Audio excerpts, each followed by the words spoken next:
All right, and welcome, everybody. Welcome, Arvanauts. No intro music today. I didn't want to do this sort of general intro music because it didn't sound appropriate, but I also don't want to reveal the official Beowulf Age of Heroes music, which is not quite done, because I want to make sure that I reveal all of that in January when we begin with Session 1. But it's good to see everyone. I hope everyone is doing well and is looking forward to what I think is going to be a really fun session today. We're not going to run probably for the full time until 3 o'clock. We will probably run for about, I would guess, 45 minutes to an hour, maybe slightly over.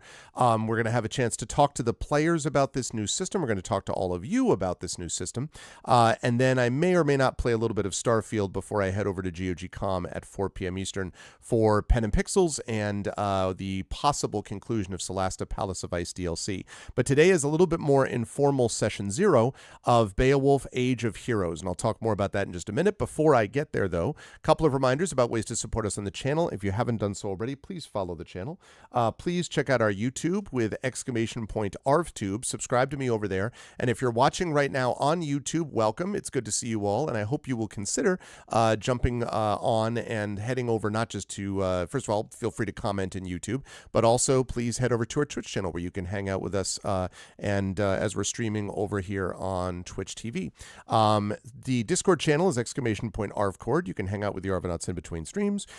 Twitter is !ArvTweets, and Blue Sky is !ArvSky. That's my social media stuff, and website for that is arvaneleron.com. Financially, !ArvShop is my merchandise area. You can get stuff related to a bunch of stuff, not stuff related to Beowulf yet. We may add that down the line, but at least other related manners, so we'll be able to do that for Expedition for the Mysterious Peak soon. Right now, we have Shire Adventures stuff up there. We also have Eberron Oracle of War up there, and sort of general Arvan Eleron stuff there as well, so please support us there. You can also do so by supporting the Patreon, !ArvTreon. You can get cool stuff to help the players, including inspirations for all of the tabletop campaigns, including this one that we do in the course of a month. You can also get cool stuff for yourself and stuff to advance the channel, so that is always a positive thing. With !ArvTreon, plus subbing or resubbing to the channel is a good thing as well, and that will let you get those custom sub badges and emotes to use everywhere across Twitch, and will also allow you to support the channel with those custom various things. So we've got that going on as well. You can, on the publishing side, !Icarus is my graphic novel from Athos Arts. !Library is my Tales and Tomes from the Forbidden Library. That's my 5e adventure and source book from Alligator Alley Entertainment. And Greyshade, which is my Grey Assassin trilogy. First two books in that series, Greyshade and Renegade, are out now, as is the audiobook from one Trend Sparks, about which more in a moment. You can get those right now at that link. You can also pre-order the tabletop role-playing game of Greyshade being done by Brandon O'Brien, which will be out next year. You can also pre-order the final book of the Grey Assassin trilogy, which I am working on as we speak, that is called Heretic. Easy for me to say, and that'll be out next year, so you can get all that at that Greyshade link. And last but certainly not least, !BLM, Black Lives Matter, important to affirm and assert the significance and importance of Black lives. !Help Now, the World Health Organization page on suicide prevention. Important to reach out to others when you need help and reach out to others when they need help as well. And Ukraine, UKRAINE, to help the people of Ukraine as they fight back against an illegal and illegitimate war with bravery and courage, and send the message that we will do so for others in the future in similar situations. So quick note on schedule, Beowulf Age of Heroes Session 0 now at 4 p.m. Again, over at GOG.com's Twitch channel, I will be doing what is either the last or second to last session of Solasta Age of Heroes, Solasta Palace of Ice, that DLC.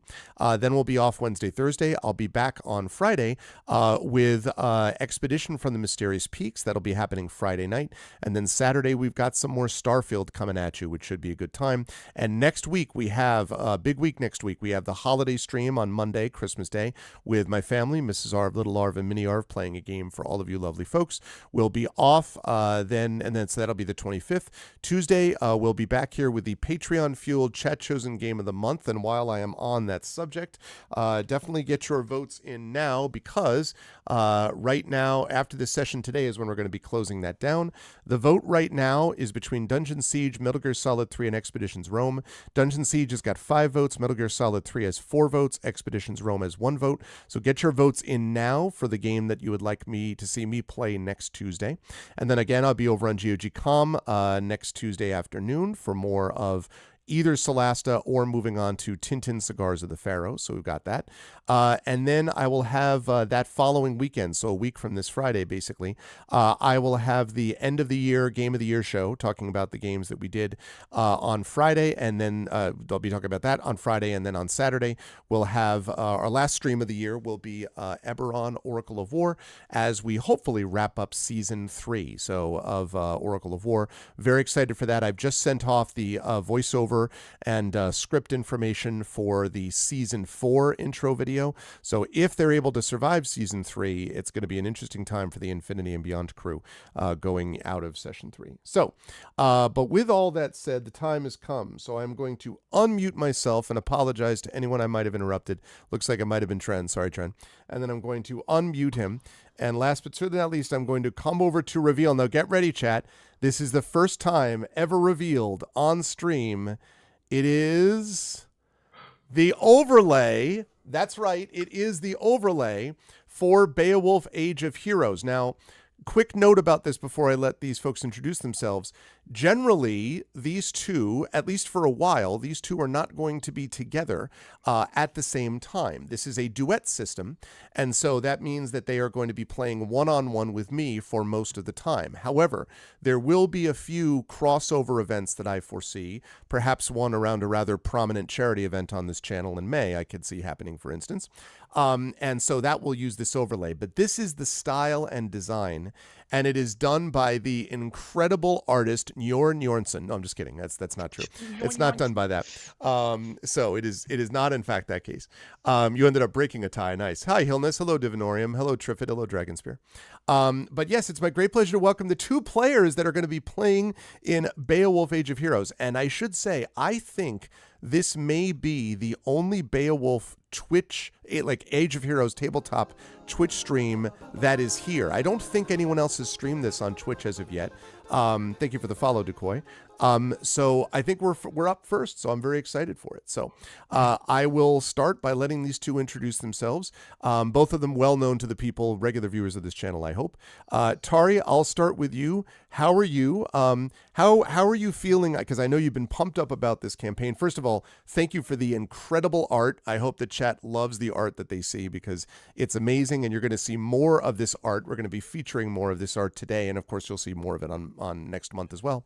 So thank you for the art. And then tell me about this. Like, I know you really haven't cared at all about Beowulf or about these sagas. I know this isn't like of any interest to you personally or like anything like that. How are you feeling about this? How are you doing and how are you feeling about this? Yeah. Where's the book? Why do I have too many books on the show? God damn it. Somewhere is, oh, there's a Poetic Edda. Here. Yeah, there you go.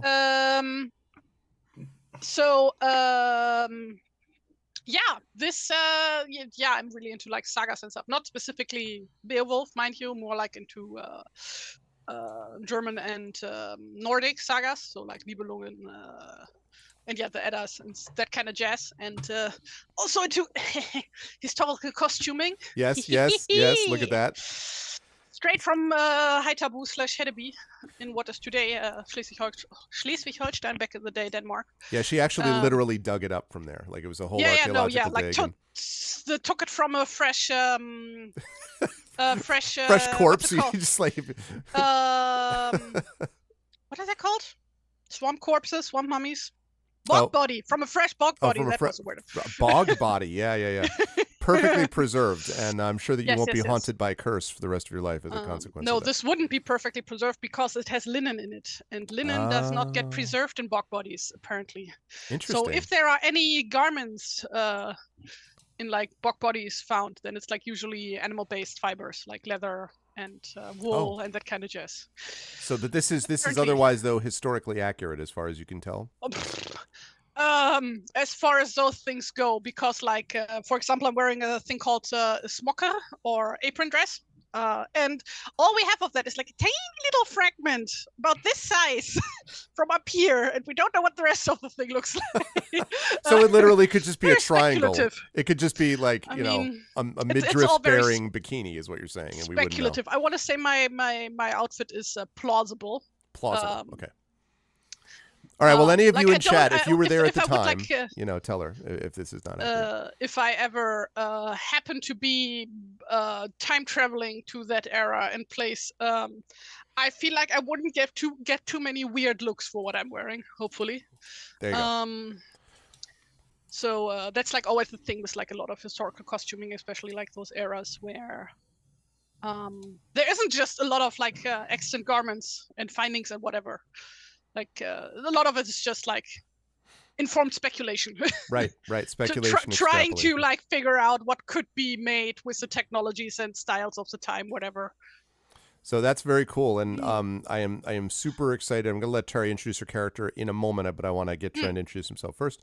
But yeah, so this art that you see was designed, and when I first pitched this, when I knew that Shire Adventures was coming to an end, I pitched this to Trent and Tari for different reasons. I had talked to Trent about this before, and I had said, I think it'd be fun to do a duet system, and Beowulf would be cool. And then I talked to Tari about it, and I was like, so. It's got sagas, and I was thinking with heraldry, and Tari was basically like, "Where do I sign up?" Yes, this sounds amazing. Wait, heraldry? There's no heraldry. Yeah, but heraldry wasn't invented yet. But it's got all this symbology and like it's Nordic-ish stuff. It just, I don't know. It felt very much up your alley. I mean, like, I feel like that was the thing. They probably wouldn't burn you as a witch, right, Triffid? Yeah, that's the way to look at it. They probably wouldn't. Also, burn didn't really do that a lot in the Middle Ages. That's more of a Renaissance thing and stuff. They would like just bury you witches. in a bog. Heretics were like burned a lot, but those weren't like necessarily burned as witches. Like that was just, you did a heresy. That doesn't automatically make you a witch. That's a different thing. Yeah, maybe you had to be a witch in some cultures, or they burn you if you weren't a witch. Like if you're like, I'm a normal person, they're like, oh yeah, well, guess what? Time to get burned. I'm trying to find the manuscript again that I based the there it is. That I based the overlay on. I found the thing. Is there a name? It's a terrible name. Yeah, that is a terrible name. It was known as Pla Pla Pla among the peoples of.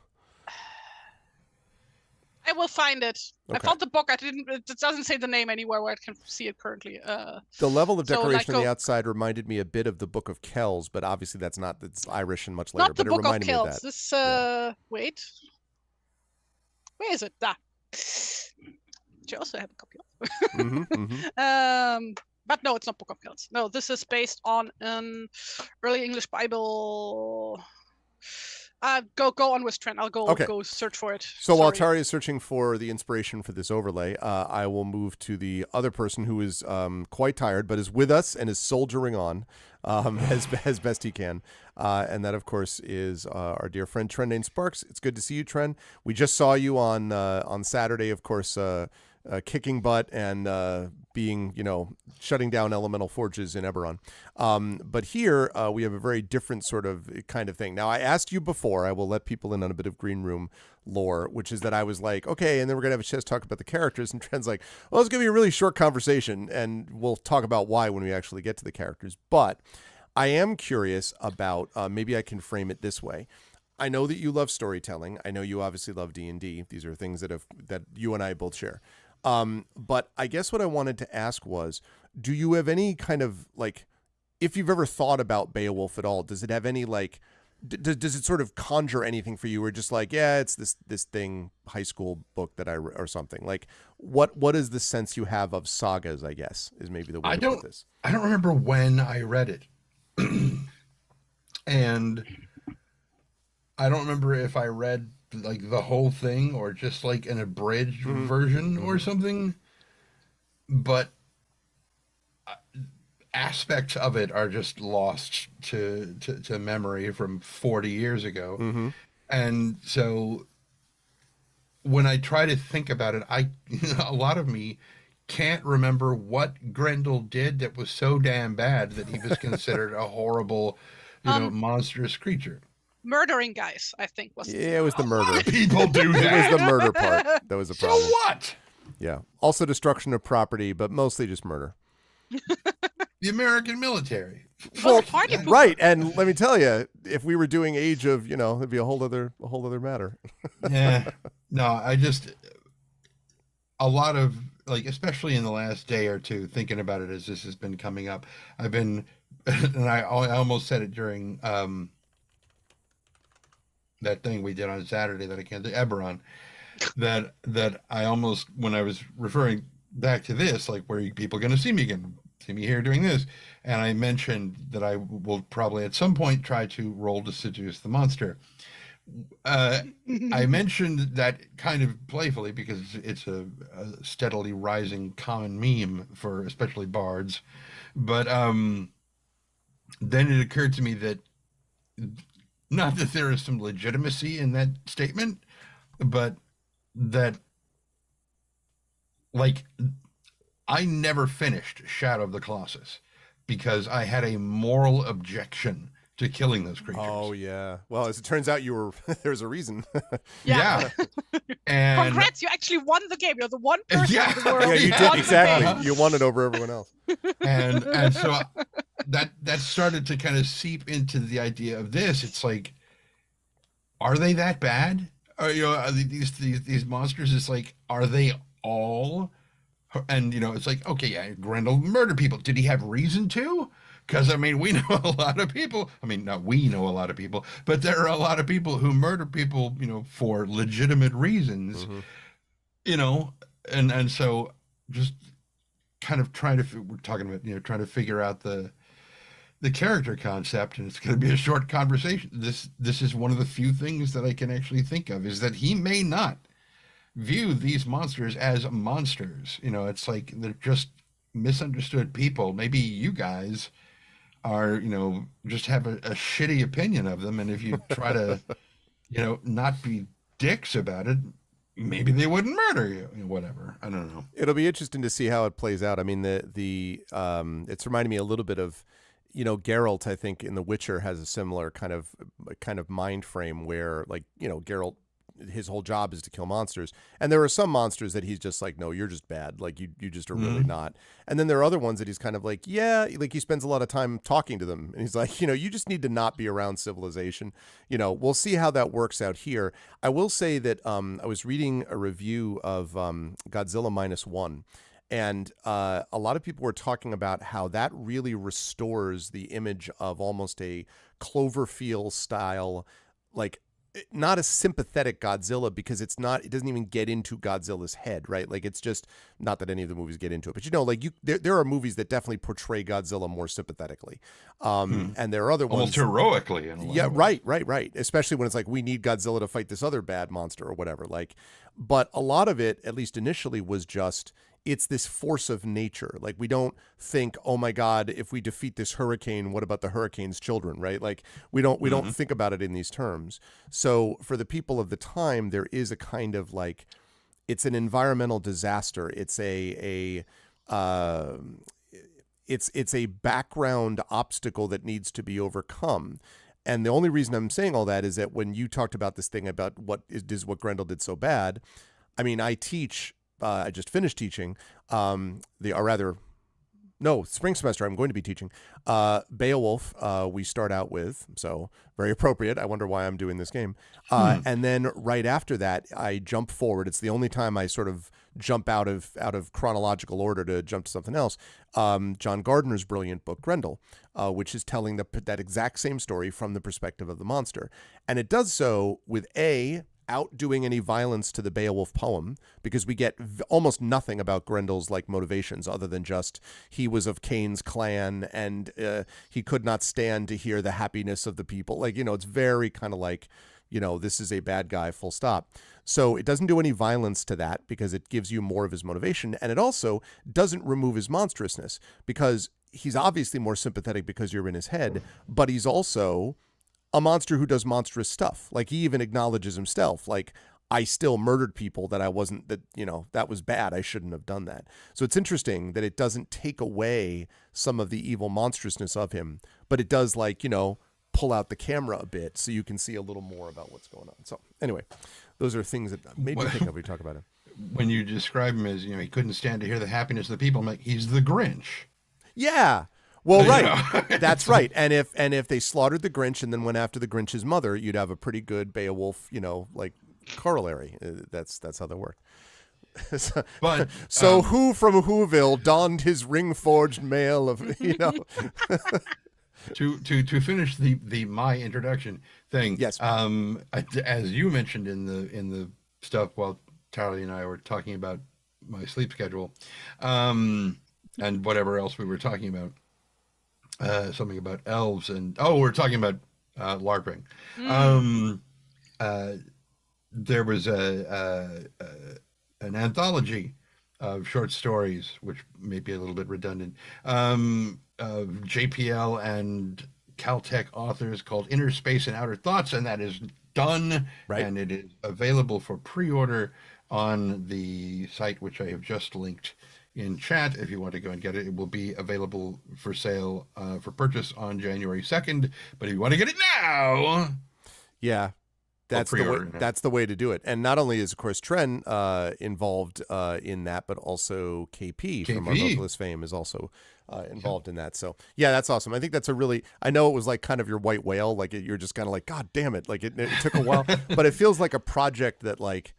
I don't know. That seems it seems pretty dope to me. Like that's the thing. Great. Like, this is pretty awesome. You know? The stories are awesome. Yeah. And it was a lot of fun to work on. It just every time I thought I was done with it, they were like, "Could you do this part too?" I'm like, Every time they got this, they pulled it back in, right? Yeah. All right. Well, so we are going to have. I'm going to fire this up, chat. Now, this game that we're going to talk about here comes to us. Have I ever heard Marillion's Grendel song? No, I've heard of Marillion. I have not heard of their Grendel song. No, I should know about this. I would love to hear more. That just sounds like a surname, Grendelsong. Grendelsong. or oh God, what is the Daniel song by Elton John? Just like Grendel is traveling the night on a field. Anyway, no, on a plane, and it still works because he's going over a plane. Spelling, but yeah, right. Okay, we're going to be playing here a couple of songs that were brought to us directly from Handiwork Games. Now, I should mention, this is not sponsored officially by Handiwork Games. However, we have permission to use all of the sort of art stuff that Tari did not do. So like the cover that you see here, some of the pictures that we'll show here and there, some of these reference sketches that I sent to Tari as well, and this music I'm going to play. This all is a part of the Beowulf Age of Heroes game from Handiwork Games. The person, John Hodgson, who is the person who founded Handiwork Games, originally was at Cubicle 7. And he was at Cubicle 7 during the time that we were doing Adventures of Middle-earth, which of course connects to both these people. And they did, at the time, Cubicle 7 did sponsor that original Adventures of Middle-earth campaign. And then that led us to the, Free League sponsoring Shire Adventures, which just concluded last month. So we had all of that going on. And so this music that you're about to hear is explicitly given permission to us. So thank you to Handiwork Games for that and for letting us use their art and for playing this very cool game. Does YouTube know that? They may not, but copyright. and, yeah, exactly. And demonetized. Yeah, we will see. I did want to mention too that it's funny you mentioned that because the last few videos that I've done of Starfield have had this thing that's like it says limited ad visibility because it says may not be suitable for certain advertisers, and they have a thing that says request review, and I'm like, well, you didn't have a problem with the first 13 of these I put up. So I posted them, and like I expected I was going to get this. Well, it was going to take weeks or whatever. Like within 2 days, they're like, good news. We've reviewed the following 4 videos, and they are all suitable for advertiser content. I'm like, that's true. I know that. Yeah. I'm glad that there is someone alive that's not AI that's doing this, I guess. But anyway. Sure. Okay, so let me fire up a little bit. So this first one is called Rainland, which I think is appropriate. And we use this as our background while we are talking. Rainland is what it felt like yesterday. I'll tell you what, it was pouring out here. Oh, just like the past 2 months? Yes, exactly. Here? Oh my God, I hate the weather here. So much The rain. Netherlands get the kind of weather that everybody stereotypically thinks England gets. That's actual Netherlands weather. Chat, how's the sound? Can chat, can you hear audio? The audio, the music, okay?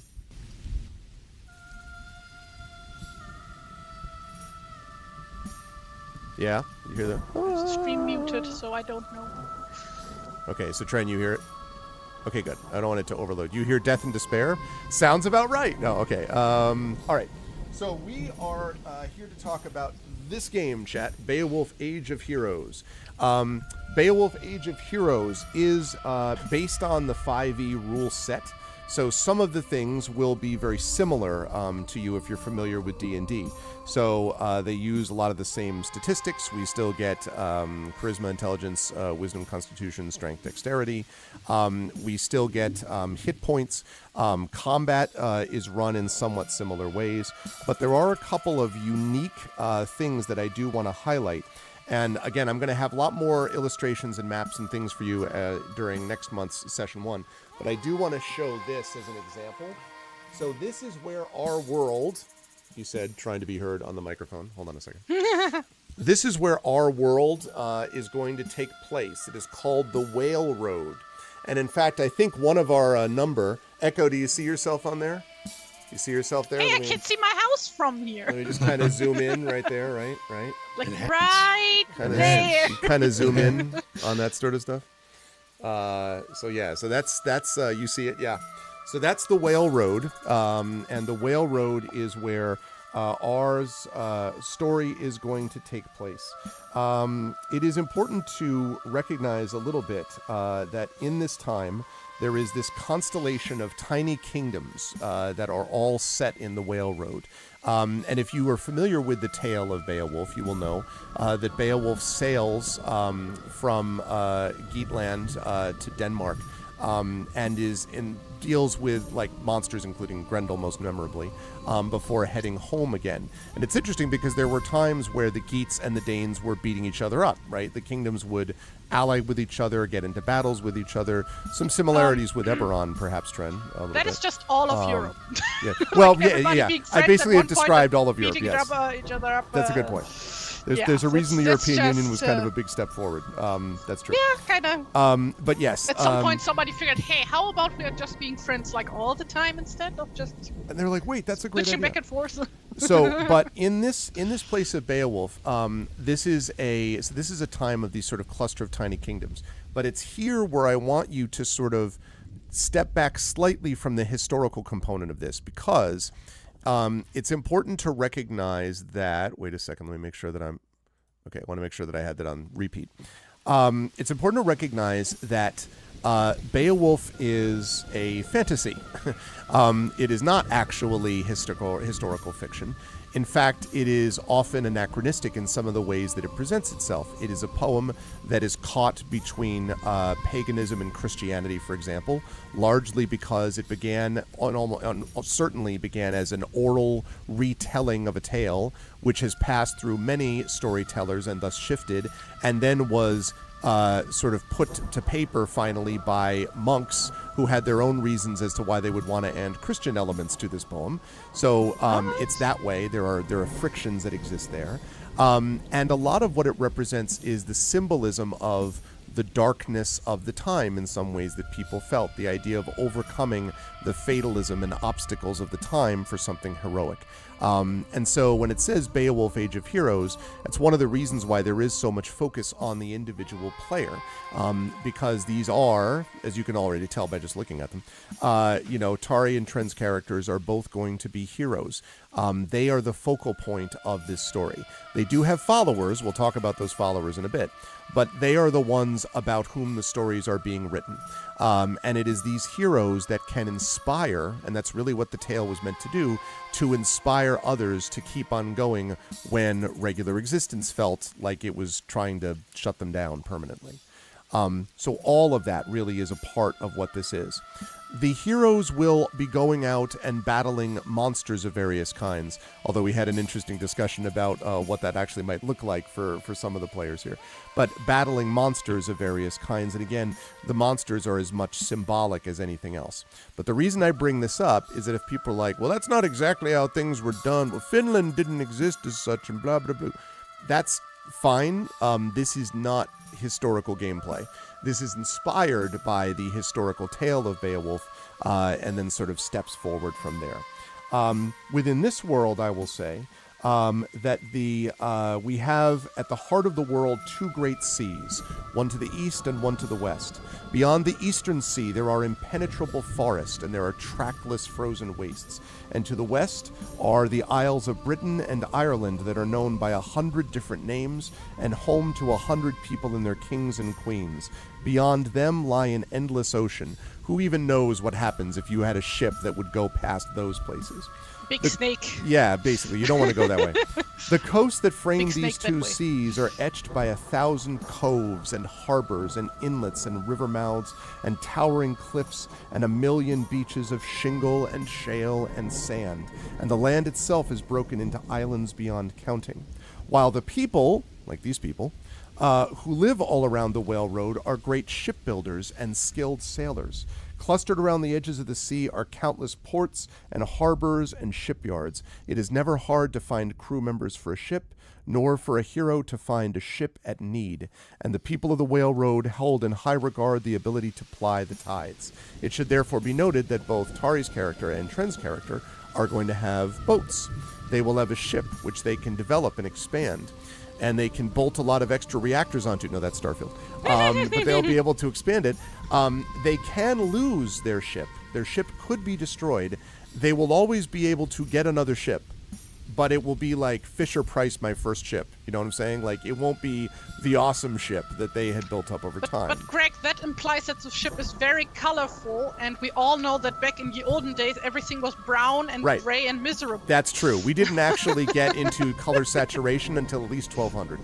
It wasn't until after that we got that. Well, in between there was a brief phase of everything being specifically just in grayscale until the color TV was invented. That's right. Right in like 1182. Like somewhere every historian has just burst into flames and just like, no, that's not how it happened. It's the ChatGPT generation. No, that's exactly how it happened. I was there. I was there. We were all there at the time. It was a great time.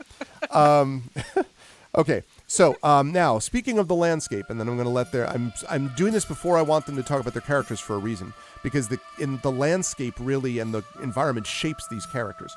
So the land around the Whale Road is a heroic one because think of what your image of the Scottish Highlands might be, chat, right? Doleful crags and heather-topped tors which overlook these wide, misty mares, swampland, these wind-swept saltwater lakes. There are great fjords like the one that Echo lives right on top of a fjord. That's what I've heard. And sheer-sided valleys are carved into the rind of the world. There are spaces that are broad that spread silent fenlands without end. Just search for Skyfall Scotland or Prometheus Scotland. Yeah. That's a good point on the Skyfall part. And rolling stream-scored heather moors play home to great boulders abandoned by giants. In summer, the days do not end. Can confirm, by the way, I once visited Norway during the summer. Days never end there. And in winter, the night is endless, and there is a brooding melancholy which blows across the north. And so set against this mighty landscape, peoples are very small. Even the boldest human endeavors and great deeds of the mightiest heroes are insignificant when compared to the great bones of the earth. That said, there is the need for humans to survive, and they only survive through inspiration, and that is what these heroes hopefully will provide. A couple of other notes that will be there. Mead halls. That's right, you cannot survive without a mead hall. First of all, I think we could all agree. Taverns, right? I mean, like, you know, even if you don't drink, and I don't, it's just about it's as much about the company, the warmth, the food, and some kind of, you know, liquid refreshment that the mead halls are about. And mead halls are fundamental to Beowulf because that is where a lot of the sort of social gathering, a lot of the information gathering about the monsters that people face, that's where the heroes will be doing a lot of their work, is in the mead hall. And, of course, in the poem Beowulf, it is the attack on Heorot, the golden hall of Hrothgar, by Grendel that shows how unsafe things are. Because the mead hall is supposed to be a place of safety, and Grendel just rips those doors up and tosses them aside like nothing. There is no safety there, and that's why it's so disturbing and frightening. Beowulf is there to, in a way, hold the door of the mead hall, and so these folks will do that as well. There are kings and queens in Beowulf. They are kings and queens who may be smaller than we might imagine, but they still have authority and purpose. And if they are good kings and queens, and there are bad ones too, if there are good kings and queens, they are known as being generous. They are the ring givers. They are those who give the treasure. Why? Because it is that generosity that shows that they have reached out to their followers and their followers reach out to them. And in a world in which kings and queens could die very quickly, because lots of people could die very quickly, you need followers that will respect and support you. So just as we have kings and queens, we have heroes in this tale who themselves have followers, and we'll talk about those followers in just a little bit. Part of that generosity is also about loyalty and hospitality. When you have someone who comes to a mead hall, you're supposed to be generous to your guests. The idea of attacking or killing a guest in your own mead hall would be just beyond the worst thing anyone could conceive of doing, which isn't to say that it never happened. But when it happened, it was considered this enormous breach of etiquette and knowledge. You're expected to be loyal, and you're expected to be hospitable to others. There is also attention paid to things like personal wealth, how much gold you have. Why? Not so you can go spend it at a Best Buy, which, to be clear, did not exist at this time, but because that personal... Would you know? Were you there? Though. Yeah, IKEA did. They called all their ships like Jord Jornsson, and you could like build it with... And they didn't use English. They used just drawings and diagrams, just like they do today. It's very similar. No, that wasn't Pict. They used pictograms? They use pictograms, yes. With the person like standing up and the arrow pointing to what you're supposed to... Yeah. So anyway, but no, the personal wealth is used so you can redistribute it to your followers, and so you can get weapons and armor, and especially so you can upgrade your ship. Because that's what you want to do. You want to upgrade that ship and your armor and your weapons. So there's that. Couple of other last notes. First of all, slaves and slavery. There was some slaves and enslavement and indentured servitude that happened here. This is something which the party may or may not come into contact with, although it is not the focal point here, and it is not something that I want to spend a lot of time focusing on just that on its own. But it is to say that it was a time during which there was plundering and raiding, and that wasn't about, let me negotiate first and then talk about United Nations international law. For people who want to say that things in 2023 are desperately savage and uncivilized, I would ask you to please consult with the 900s, okay? It was a little bit of a different time. And so we have come a long way in that regard. But those who engaged in that, those dwarves, we shaved them and sent them on their way. So yeah, good one. I like the reference. That's good stuff. Also, at the time, in a more positive note, we had scopes. I believe it's scopes, not scops, right, Tari? Tari's my resident pronunciation guide for this. SCOPS. It might be just scops. But they are basically storytellers, minstrels, bards, poets of the age. Oh, I don't know Old English. Scops who preserve order. Now, scops are very important in this book. In the book and in the poem and in this game, because scops are the one who basically tell the tales. It may be that the heroes may have heard of the monsters they must go face through the song of a scop, a wandering scop who has come to a mead hall and has sung for, their supper, and are telling you stories about this with poetry and iron. And smiths are important as well because of the forging of weapons, and especially weapons and armor. A strong sword and a strong shield means a lot to people at the time, and so both scops and smiths are important here too. And last but certainly not least, we need to talk about just briefly the fact that there are a whole set of kind of religious things to consider. The only thing that we're really going to focus on here are the old ways, which are a collection of the old Norse gods and other versions of gods. In fact, one of our players has sort of developed their own, which is totally fine. That's what the old ways was. It often involved regional gods, people who were particular to a particular space or region or spot. Well, but like there's also like this kind of, I don't want to say misconception, but just like preconception, I guess, that like there was like this more or less unified Germanic pagan religion back in the olden days. Yep. And the thing is, we just don't fucking know what people believed in back in the day. Like especially like we know that the Eddas exist, but the Eddas were written by Christians. Right.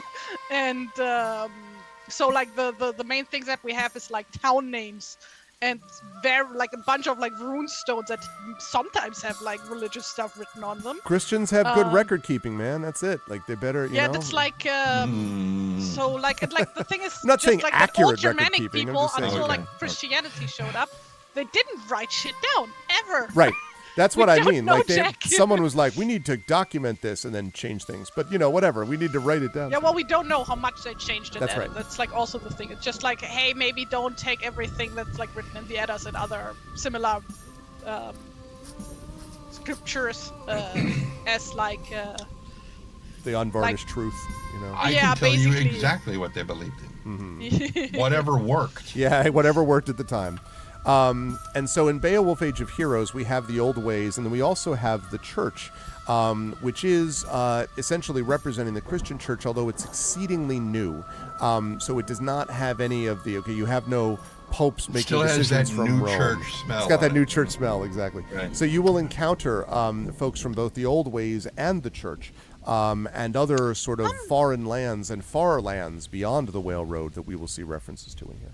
It should be mentioned. I did talk about this actually with John on the official Handiworks Games Discord server. Okay. That like what is like generally considered Christianity in the game is more like basically all Abrahamic religion mushed into one, because Totally. like people at the time, or like in the game anyway. How much it has to do with history is a different story, but like in the setting of the game anyway, it's like a lot of people don't really make the differentiation. Totally. Oh, yeah. As we would make that today. So like, especially if like your character is from a pagan or secular background, then it would be like, oh yeah, they all believe in like one big sky dude.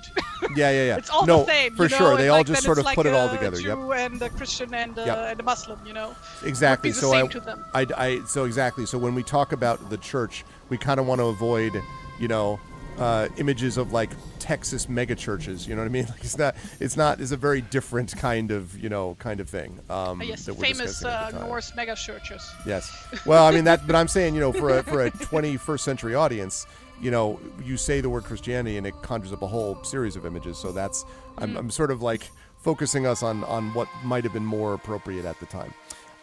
So that's the sort of general background. So what I want to do is now I want to have each of these folks, I'll talk about the different rules, but I want to have each of these folks introduce their characters first, and then we'll talk about the way that was all put together. And you're right, Triffid, Viking was a verb first. That's true. Well, it still is, just not in English. Well, listen, but English is the only language that met. No, I'm just kidding. Just Pass up, kidding. young. I wanted to say, excuse me? Okay. So let's start with Kölsch and Dutch, by the way.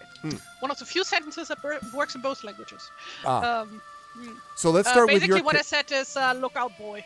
Look out, boy. See? But see, I could afford watch to out, really boy. avoid it, not understanding. I hope everyone knows I'm joking a lot.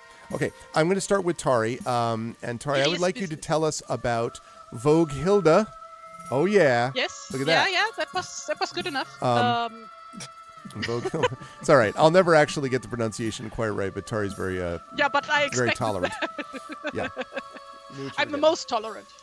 Yes. So and Vogue also Hilda. So very tell us humble. about Vogue Hilda, your character, and sort of what is kind of motivating her, and then that'll give us a chance to talk about some of the rules too. First of all, I did find the manuscript again. It is the Lindisfarne Gospels, which were written in the 8th century. Well, probably written. They're not sure. But yeah, it's a Bible. It's actually written last year in like some in some barn in Iowa. So yeah, very beautifully manuscript, illustrated manuscript of like Old English art. Very cool. So yeah, my character is Voghilde, or Voghilda, doesn't matter. Whom you see on screen right now next to me, like there. Very nice. Looking in the right direction. No, wrong direction. There. No, you were right the first time. No? Oh, okay. It was the other, yeah, it's a delay that like threw me off in stream. But yeah, she is from a place called Xanten, which is actually a real place that you can visit today. Xanten is a town in the Lower Rhine region, close to the Dutch border in Germany, which is mainly known for having been important during the Roman era. And I chose that place as her home because, first of all, I'm familiar with the place. I've been there. And second of all, because the Nibelungen saga, which is, of course, a big saga that every German knows, about Siegfried and the dragon and all that kind of jazz. He is also from that era. Like, not that I'm saying, hey, my character's like related. I'm just like saying, hey, he was there. He's actually Siegfried. Like, well, no. But I did base the king of that era on him or his family, because like one thing is that like everybody in Siegfried's family, everybody has like the word Sieg in their name. Okay. Sieger is, I think, his grandpa or something. I don't know. Depends on who wrote the story. Like, there's also a billion different versions of that story because, also an old saga. Mm-hmm. Lot of retellings. Yep. So I chose that, and like the main idea behind her culture is that during the migration period, the place was abandoned, and then her people came in from somewhere east and settled the place, because one thing in history is that like certain spots keep getting resettled over and over, just because they are just good places to settle at, and like at some point maybe people leave for whatever reason. And I like to think of that place to be one of those places.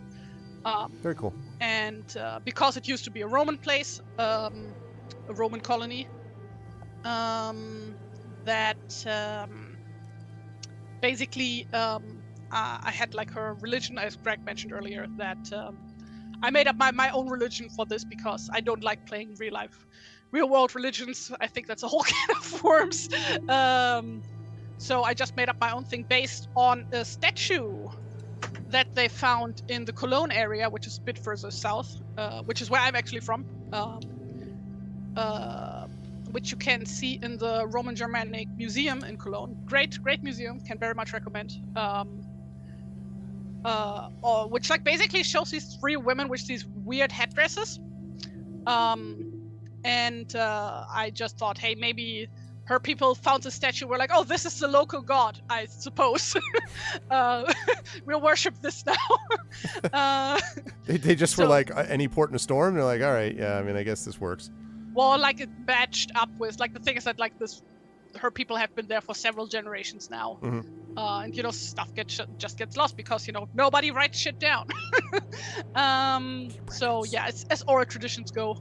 So this, like, whole thing morphed into the three sisters, essentially, just what they're called. Okay. Like, people can like imagine them like a bit like the Norns or the Fates, from like. But not the three sisters from The Witcher, chat. All right, so if you're thinking I those, haven't read The Witcher and I haven't played it. The Witcher so 3 Wild Hunt sisters is a whole other ball of wax. But yeah, it's like a common thing, like a common motive in like storytelling, that you have like these three women who like hold power, and like this whole matriarchal aspect. In no way am I in the process of writing a book in which that may or may not have come up literally in my writing. So yeah, I just like went with that and just like, okay, so when she like wants to invoke somebody's name, then it's got to be the three sisters. The three sisters, or just the three, right? Or just the three, or just the sisters, right. Or just just no, just basically you just like gesture meaningful, like you're like, oh, okay. Vukil is from that place. Okay. Who has been raised in the house of the local king. Her dad used to be one of the men-at-arms of the king, a brother-in-arms of the king, who passed away. And her mother, so she was told, was one of the mermaids. Because one big thing in legends and stories about the River Rhine, oh yeah, I should have mentioned the Xanthians of the River Rhine, is that like mermaids in every fucking story. Every story has mermaids. So I just thought that would be a cool addition, that she is allegedly the daughter of a mermaid. And you shouldn't think of this in like pop culture mermaids with like fishtails and stuff. It's more like just magical fairy women who live in the water. Like there's no fish theme necessarily. There won't be a dramatic transformation into like no. Which is also a thing, by the way.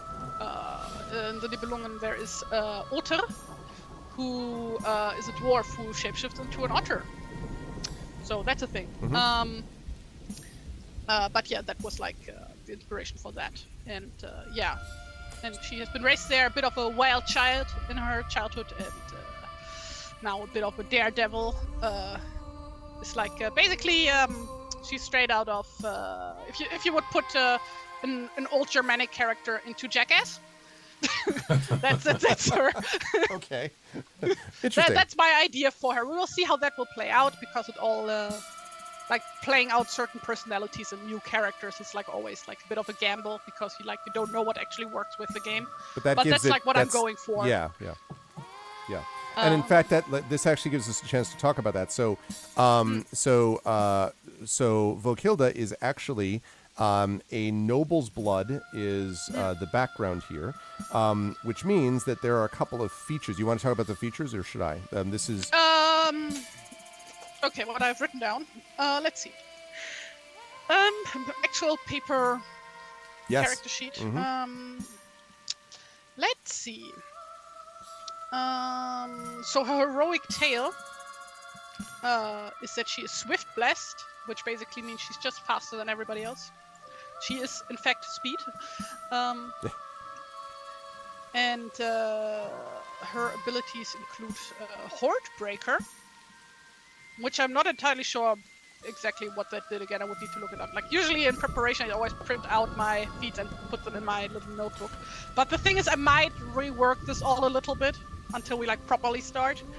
Well, before you get into the Swift Bless stuff, though, so the Noble's Blood, the feature that I don't know if you have it on there, but if not, I'll mention it. Is like it's in the just have the name written down. I don't have presence? like down what do you it have, does. Do you have command presence? I assume so.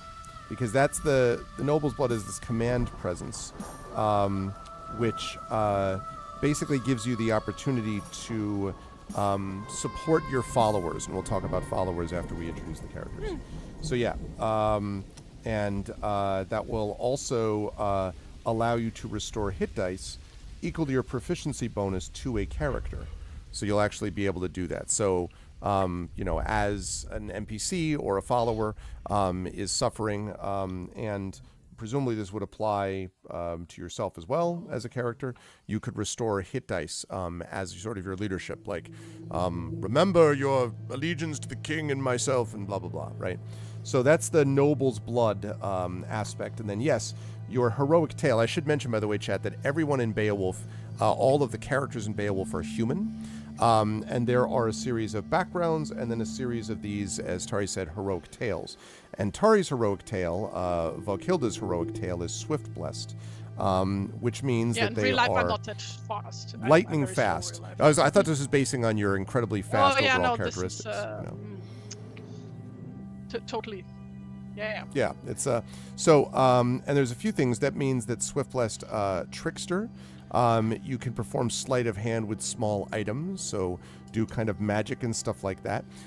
In fact, so well that you can do this in such a way that may give you advantage or disadvantage on your next charisma check. Like, some small child might be like, wow, and then like they really think you're cool, but someone else must have like, I don't like this magic, and like they would be distrustful of you. You do gain proficiency in the sleight of hand skill if you don't already have it. So and that's the way it's described, is a swift blessed noble's blood, is what Volkilda is. Any other sort of, because you describe where they grew up, anything else you want to highlight before I move to Tren about Volkilda? I guess I could explain her name, which is basically Hilda is just a very common like suffix, I guess, for a name. Okay. Hilda, doesn't matter, like Kriemhild and the Vogue part? That Vogue is from Voge. Which is like wave, basically, because her mom was a mermaid, and also like this channel here has like a theme that every game needs to have one character with water theming in their name. That's true. There's river and absolutely. So. River and yep and crashing waves, of course. That's right. Waves crashing. Yep. That's true. So we continue the water thing. It's going to be really sad when the first thing that Vokilda is sent to do is to defeat the Great Mermaid. That's going to be a tough one. I'm just kidding. That doesn't actually happen. Nah, that's fine. The monstrous mermaid. Roar, the Kraken. The Kraken. Yeah, well that would be a whole different, speaking of Shadow of the Colossus. Let's go kill Jormungandr. Yep. The serpent who holds the world together. Okay, so I'm very excited to talk more about Vokilda with followers in a bit, but I want to get, first of all, from Tren. So Tren, your character, who I believe is Arilfur, if I've somewhat pronounced that properly. Tell me about. Tell us about a real fur. I didn't say a real fur. I didn't say that. A real fur. Because I am a real fur. A real fur. He's a real fur. Okay. He ain't one of those fake furs now. He's one of them real. No, we do have those, but no, not one. So no a real plastic, fur. no microplastics here. No, only the real stuff. Now, whereas Vokilda has a lot of knowledge of possible mom was a mermaid, raised by her dad as a noble, has this sort of whole background. Not quite the case for a real fur, I would say. So tell us what we can say about him, I guess would be the way to describe this. He's a guy. He's a guy. Yes, he is. And moving on. No, he really doesn't know much about where he came from. He didn't know his parents. He just, as children grow older and their brains develop and they start, being able to conceptualize the universe, when Allegedly. he kind of, some of them theoretically. Yeah. Mm-hmm. By the time he got to a point of kind of self-recognition and being like, oh wait, I'm a living person in the world. Oh, he was just. It's like the what did I say? He's like the feral child from the Road Warrior. From the Road Warrior. Yep.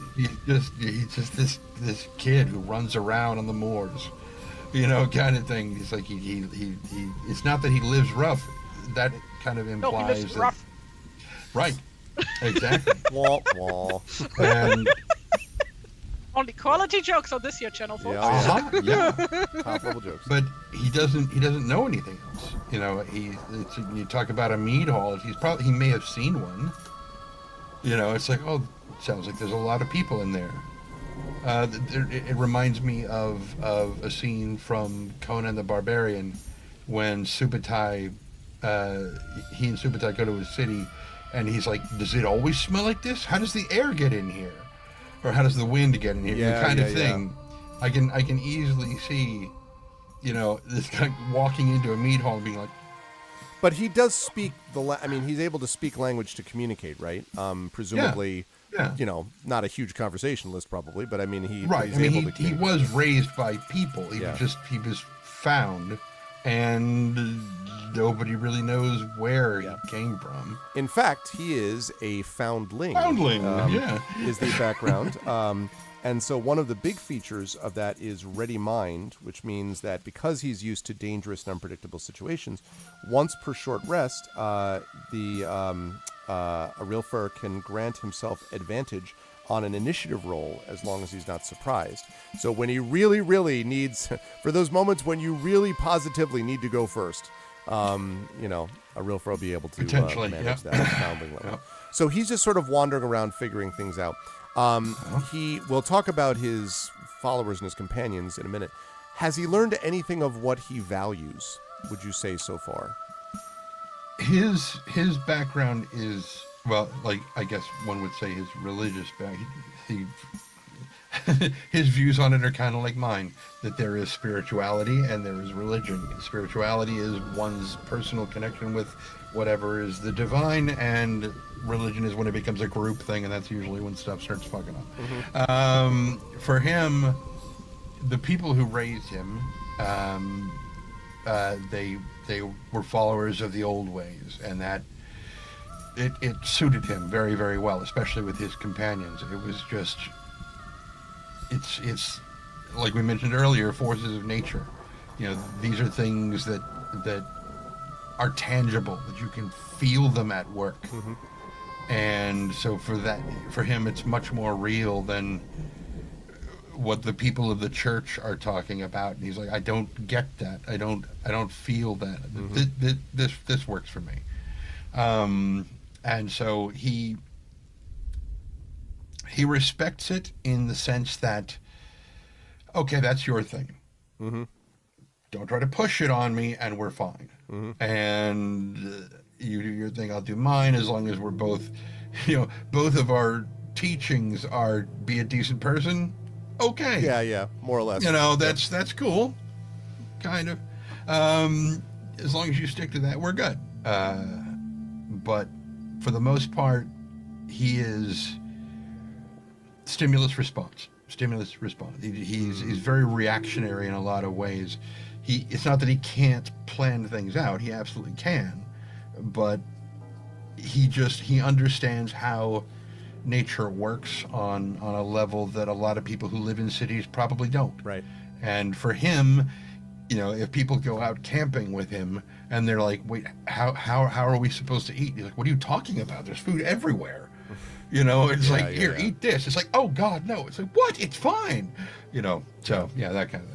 Yeah, and it's I think it's interesting too, because a lot of people talk about the idea of like, well, we'll figure out how to do things during play, or like we'll figure out like motivation. Like this, in a way, part of the arc, it feels to me, of A Real Fur is going to be sort of the arc of learning what he wants the shape and the arc of his life to be beyond responsiveness. That he may sort of come to some greater goal understanding of something, like which he will determine presumably for himself. I don't know. I think it's going to be very interesting to look at. As far as the heroic tale, what is his heroic tale that he possesses? That's a great question. I presume that's ox-spirited. Yeah, that's right. And good, the ox-spirited, basically, I have ox-spirited written. I just didn't put down what it was. That is a heroic tale. So he is ox-spirited. I know that. Do you have the general sense of what, like, and I mean like in the broadest sense, like what it means to be ox-spirited as opposed to like... No, that's what I'm saying. I have ox-spirited written on my document, but I didn't bother to put in what ox-spirited is. See, this is like, again, Christians have record keeping. You just gotta write stuff down, and then it'll be fun. Okay, no, ox-spirited is the most enduring of heroes. So what that means is that heroes are able to endure extremes of physical punishment, whether through mental determination or bullish physical endurance, or a combination of both. This made a lot of sense, I think, based upon like his backstory, and like where he grew up. Like he had to sort of survive the elements, and he's done that. At first level, mechanically, what it means is that you have advantage on any saving throw or ability check made to resist the effects of any poison, including alcohol, which is indeed poison. Oh yeah, my time has come. I was able to see it mechanically represented in a game. Let's go. But anyway, it's called Stone Belly. And I was slightly regretful that he didn't call himself Stone Belly, just because there'd be so many funny moments I could people just using the name. Anyway, but instead I think Our Real Fur makes sense. So he's an ox-spirited foundling, and Vokilda is a swift-blessed noble's blood. And you might say, like, they're the odd couple. Well, they're not going to be together as a couple. They are separate people, although, as I say... As far as you know. I was going to say, like, the secret behind the scenes. Yeah. Like the inherent eroticism of being completely different people who have nothing in common. That we always know that works. That brings everybody together. It never fails, actually. Okay, let's talk about the saga of Beowulf. Ooh. I mean, for example, yes. So let's talk a little bit then about the way that this actually functions in terms of some of the rule differences here. So, and how this kind of applies. So the players and I constructed their heroes. We worked through what that meant.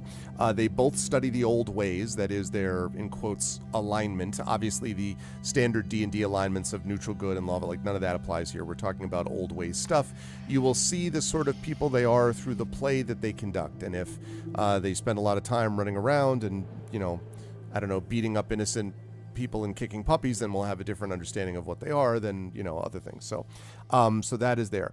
Now, the other thing... Well, I mean, back in the day, hero meant something very different than what we I know. For today. That's right. Hero, if anything, it's interesting. Hero was closer to the term protagonist in this sense that the protagonist in a story is not the good guy, right? A protagonist is the person who pushes the action, and the antagonist is somebody the one who who does great deeds. Correct, and the great can be greatly bad or greatly good, right? It's someone who actually does something Or just greatly to move fucked up things. in some other way. Yeah, exactly.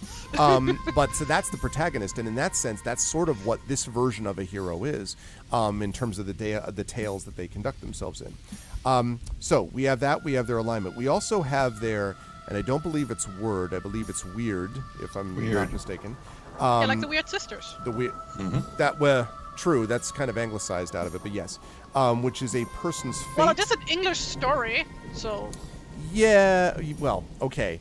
Yes, yes. But it's Anglo-Saxon and it's not, Anyway, it's a person's fate or doom or destiny. And heroes have a very strong sense of weird. And because of the influence of their fated destiny, a hero can use an alignment die. And in this case, both of them will be using Old Ways alignment dice, which will come into play that we'll talk about actually right now. Because whenever a hero makes a roll with advantage, and by the way, chat, yes, you'll be able to use your inspiration boosts to help these players and get inspirations in this campaign as well.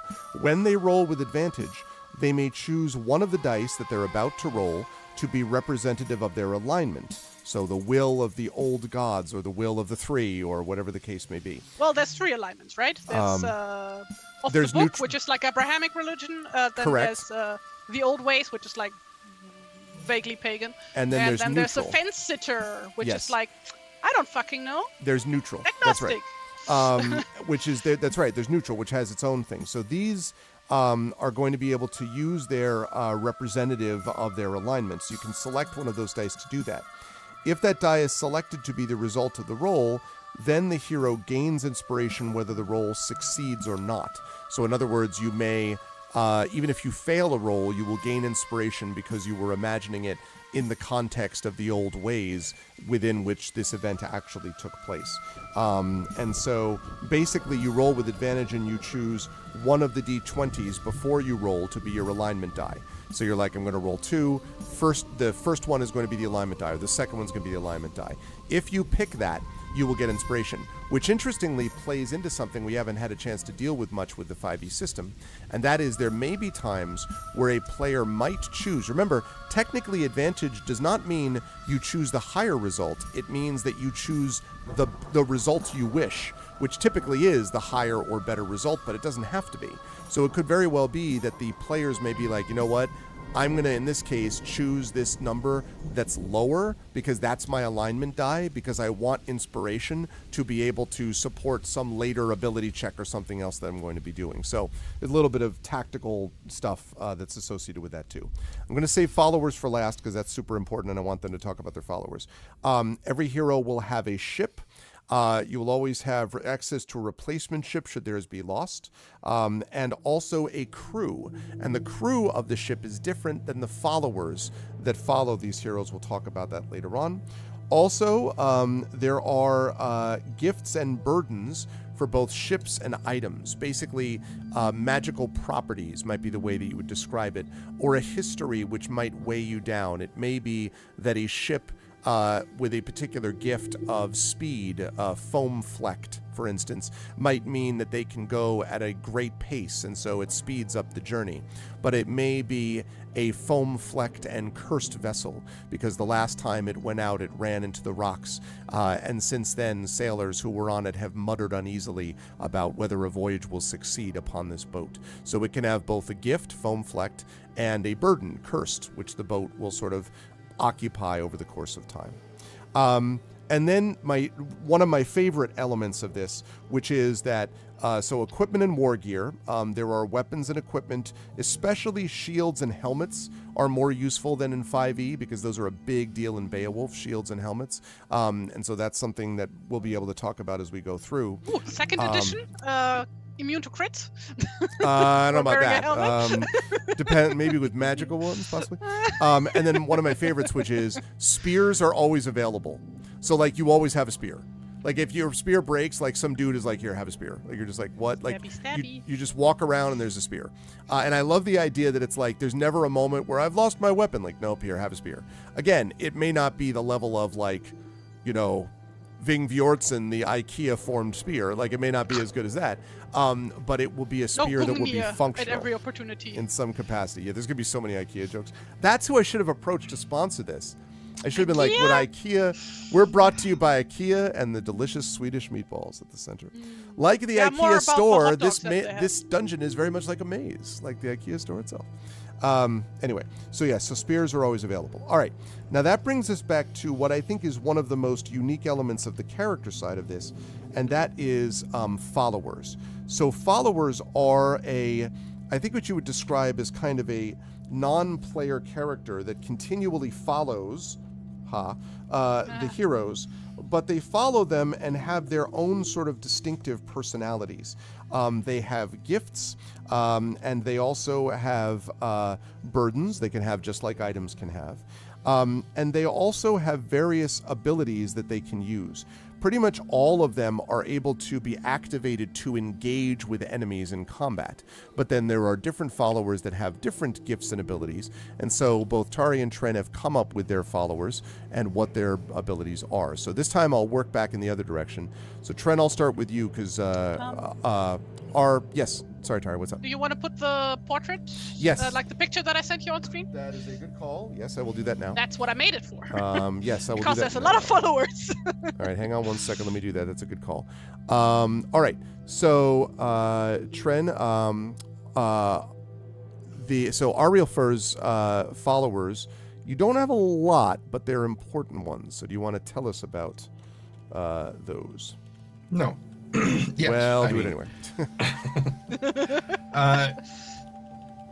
We can have a variety of numbers of followers, and I got the lowest number of 2 followers, but mine are at least as far as I'm concerned are far superior because they're both animals. And I'm going to bring them on now, by the way. And one of them is a hawk. I believe we said specifically it was an osprey. That is correct. With the very appropriate to the time, I think we can agree, name of? Peep. Because that's the first thing that he said. I was pushing for caw, but Tren is like, no. I was like, no. Really? No. Oh, that would be terrible. That means poop in German. Yeah. And while accurate in a lot of bird cases. But yeah, it is an osprey named Peep. And ability, do you have his gifts? What are they? do. What are his gifts? Well, I mean, there's engage, rescue the hero, take a blow, and he has keen senses, sight. Okay, so let's talk about those one by one. So engage, which is one that's common. What this means is that when going to warp. That's right. Make it so is what Real Frobe will say. When you roll initiative, each follower with this gift can be assigned up to 2 opponents in a battle, and engaged opponents spend their turn fighting the follower, unless the hero is within reach, in which case the opponent can attack the hero as normal. So when you get 5 people attacking the hero can be like, all right, Peep, go after that one. And then we'll talk about the wolf's name in a minute. I don't want to jump the gun there. Engage the other person so that the hero can be dealing with their own person. Because, this is not Bruce Lee where, 5 people, 1 person fights you at a time because they're very polite that way. So you want to make sure that you have others that can help out. But on the 3rd and subsequent rounds of combat, the follower must make a death saving throw at the end of the opponent's turn if they were the target of the opponent. So followers could be hurt, theoretically even killed in this. So that's something that the heroes will need to be aware of. So that's engage. What was the second one, did you say? Rescue the hero. Rescue the hero. So when the hero, when the gift is activated, when the hero's in big trouble, the hero can use this ability to activate followers with that gift. And that means they will rush into the fight trying to save the hero from certain death. Each activated hero must make a death saving throw, and the hero is rescued and has a chance to take a long rest before the adventure continues. So it is putting the followers at risk, but it also means that maybe the hero won't die, which is, a good thing, I would think. Okay, and then last, was it last? I think you had 3 gifts. How many gifts did you have? There's 2 more. Okay, 2 more. Sorry, 4. The third one is take a blow. Take a blow, which means that when the hero receives damage from a successful attack, you activate the follower's reaction. Follower absorbs the damage and must make a death saving throw. So basically keeps them from being hit. Okay, and? Finally, keen senses sight. Which is pretty awesome. So keen senses means that the follower has advantage on perception checks involving sight, which fits for Peep, I think. So Peep will be up in the air, will stare down from a great distance, and be like, something's about to happen, and then will, in the call of his fathers, go, caw-caw! No, I'm just kidding. We'll go Peep, and then we'll dive down, and we'll There's be able a scene, to let I think it's in Dances with Wolves, where they're riding along and like a hawk sweeps across their path, and like the Native American guy's like, hang on, wait a minute, no, that means something, hold on. And so they stop, get off their horses, and they sneak up and they see, oh, okay, that's the sort of thing I imagine people yeah, I could totally see that for sure. I think it's very cool. I am very excited to see how that gets played out. So that's Peep. Also, do we know, did a realfer just like run into Peep? Did you say? Did you say that he like raised him? We'll get to that when we finish talking about the next one. Okay, so then let's talk about the second of your followers, who is a wolf named Ile. So the wolf Ile, and the wolf Ile has also several features. I think also has engage, right? Has engage, rescue the hero, take a blow. Okay. The point at which it differentiates is he has keen senses for scent and hearing. Right. Was able to take one of it. Yeah, that's right, because we talked about that in a different. Oh, I forgot to mention this. Did Peep have a flaw? Or no, he didn't. Okay. All right. And just perfect. Perfect. Just burden, I should say. Did Ile have a burden? I see what you did there. Unfortunately, a bird and the wolf's den. Okay. Did Ile have a burden? Yes, he does. Okay. He is young.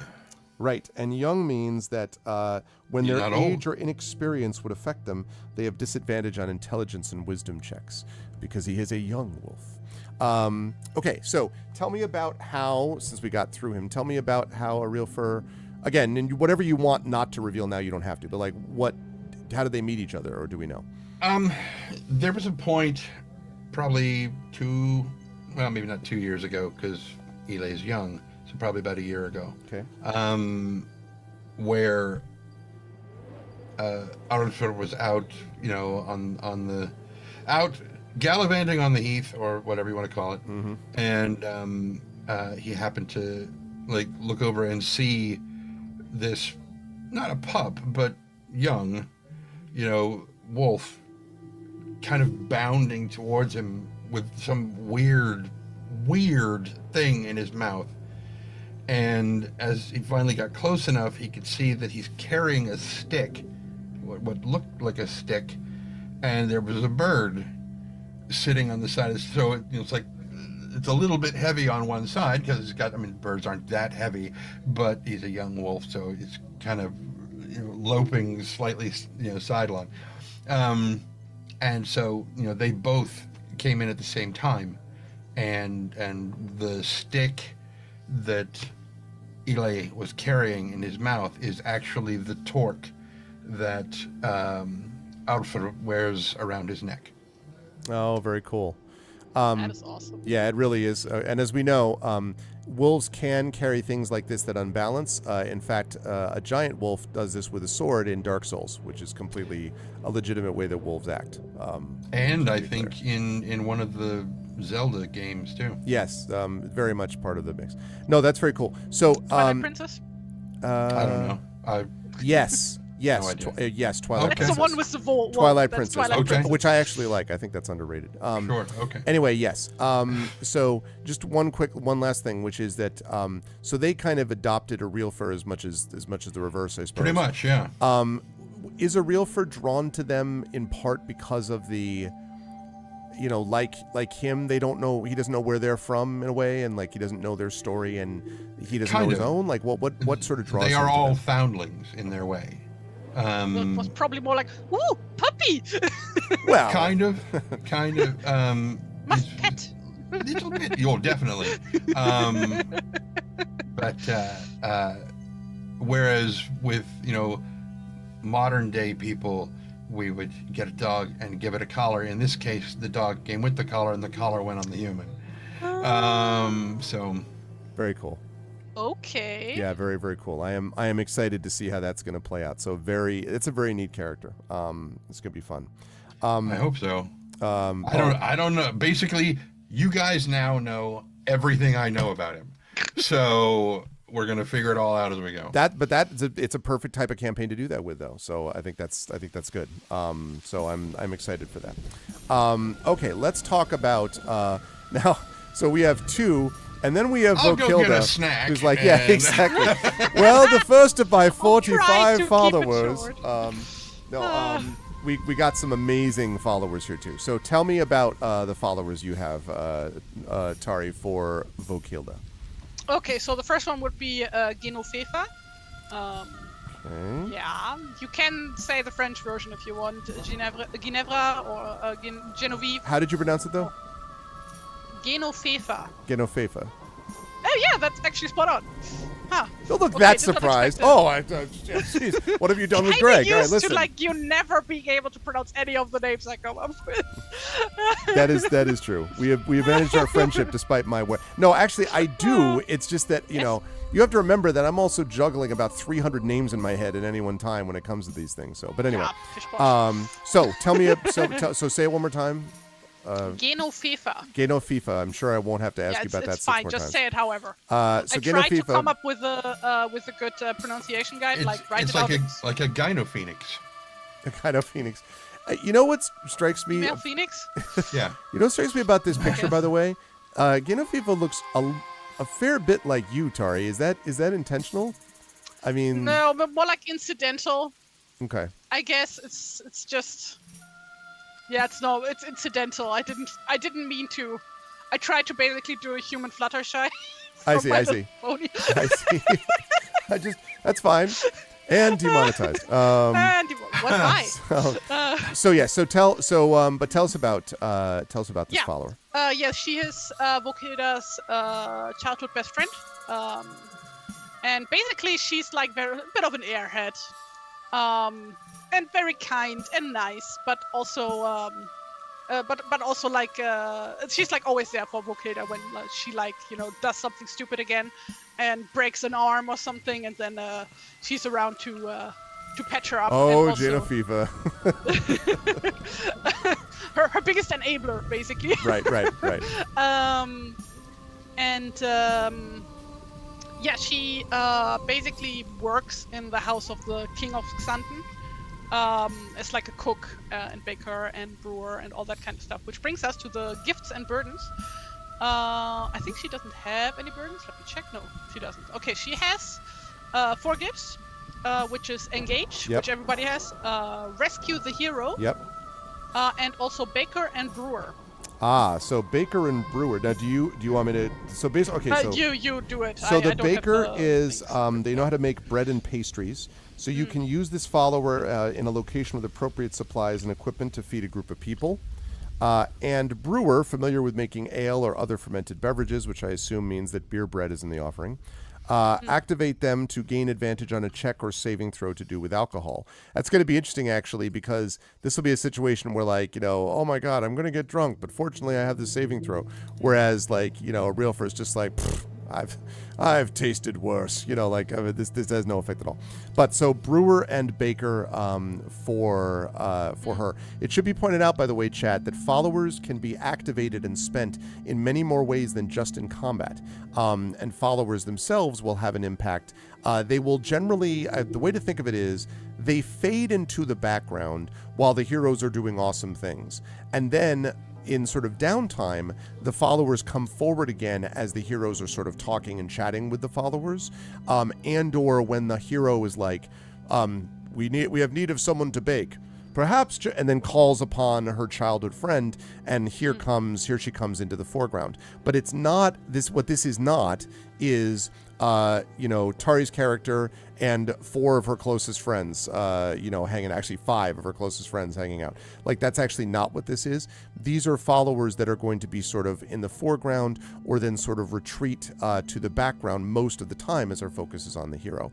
But I think it's an interesting system, so I wanted to point that out. Okay, so those are that. No burdens, as you say. No burdens. Give me the second follower that you have. Second one would be Yassib ibn Ghalib. Oop. And Trend is gone. Trend's like, I don't want to hear about this other follower. Hang on a second. So like, this is not his full name. First of all, like, there's gonna be 2 Moorish followers in her group. And they both have actually really long names because medieval Arabic names are can get very long with like a billion titles and whatnot. And I really tried to understand how this works. I looked at so many guides and things, and it's just too much. So basically, it's just Yassib, son of Ghalib at this point. But he would just be called son of Ghalib, basically. Okay. Ibn Ghalib. Who is this middle-aged seasoned warrior from what would be today Spain. He's off the book, as the alignment suggests. He is Muslim, and he has the gifts: engage, take a blow, bare-blooded, and rescue the hero. And no burdens. Okay, let me talk about that in 1 sec. I'm putting up just a quick note for myself about these followers, and then So first follower was, and I could expand this now. Hold on a second while I put that picture. I'm going to expand this for a minute so I can actually see.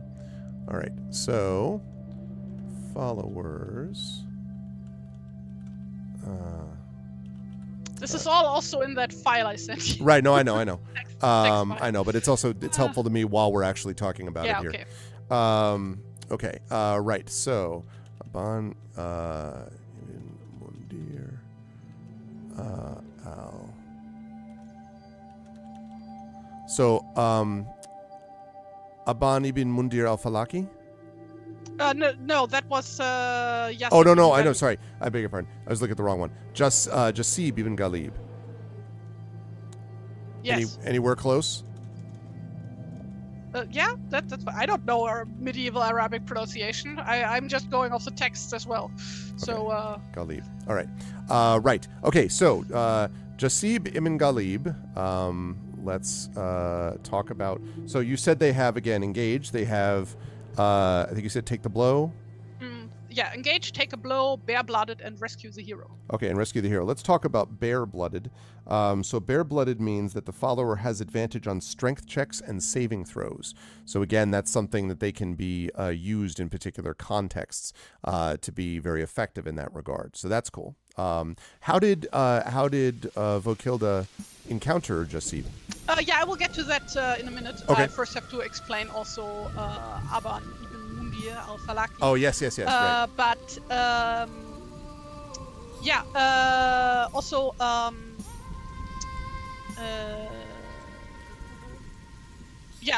personality-wise, he's like a very jolly guy, very optimistic, and he likes to crack very terrible dad jokes. Yassib does. So I think that Greg will be very well able to play that one. Those are the best jokes. I mean, clearly, this is the fact. Yassib we're talking about, who is this jolly, right? Yassib yes. is? Okay. Yeah. All right. And he has a husband, actually, whose name is Arvan ibn Mundir al-Falaki. So Arvan, son of Mundir, and al-Falaki, I think, means the scholar or the well-read one, something like that. I forgot. I looked this all up. It's like a thing with medieval Arabic names that like they get like in addition that like describes their job or where they are from. Type of title. So Greg would be the author, for example. The author. The author or something. Or of where are you from again? Baltimore? No, originally from Originally live in Baltimore from now, New right? York, but really Connecticut I think of as my home state. Connecticut, Yeah. of Connecticut, basically would Of be Connecticut. like, yeah, that would be like an equivalent of that. Got it. So he's also middle-aged, and he is like a big old nerd. Really likes to talk about his hobbies and doesn't know when to shut up, like me. I see. Yeah, he is the husband of Ibn Ghalib. Okay. And yeah, these two, they met back in Spain, and then decided to just travel and explore north, and ended up in Xanten, where they joined the court of the king of Xanten. And when Vokilda decided to set out on her own, they were like, "Hey, we'll just tag along. That seems like fun."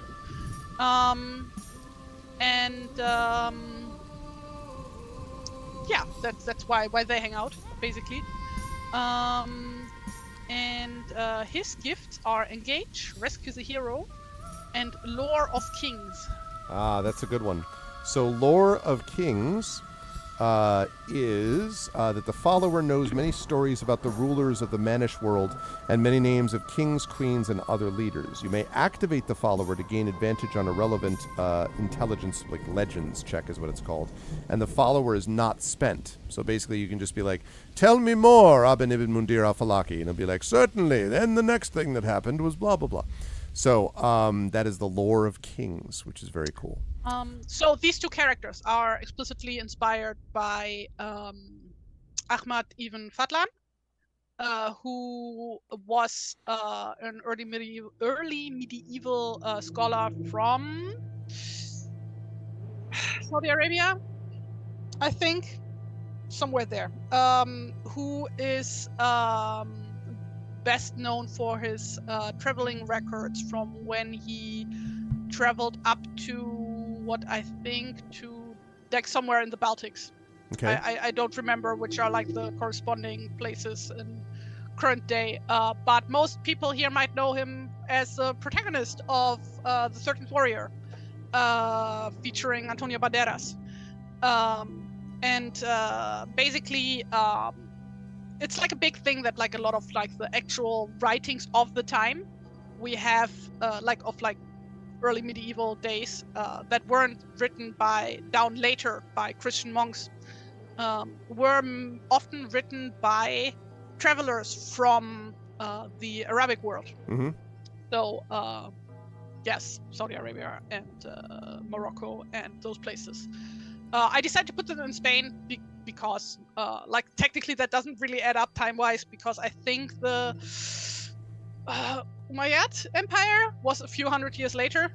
But yeah, why not? This I is mean, all, it's all a very bit timey-wimey, anachronistic right? anyway. Yeah, it's I all was a gonna bit say like, yeah, wibbly wobbly, timey-wimey. right. Doesn't matter. But yeah, so the based inspired by that one, and of course Ibn Yaqub, who was a Jewish scholar who we know from that people in Hedeby used to wear eyeliner, for example. Yeah. So that's like the inspiration, and I think he was from Spain. That's why I put them in Spain, actually. It's not sure though. it's very cool, and I love the idea that it involves travel that they took to actually get to this kingdom, and you too are a traveler now and are going to be part of like going on. So I like that idea. Okay. I just think it's a very important aspect of like this whole genre, I guess. Yep. Genre of history. Yep. Can you call it that?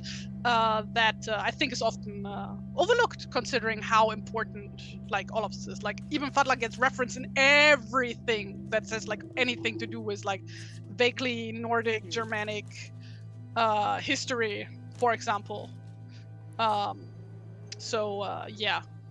Wanted to reference that really badly. And then next we have Rigmod. Otherwise known as Granny Lavender Hope Singer. No, just kidding. No, it might seem that way, but no, she is okay. So Rigmod is a very, very, very old lady. Nobody knows how old she is actually. Like she is also lives in Xanten. And as you can see, chat, she's also a mod. I just want to be clear. So just want to be clear.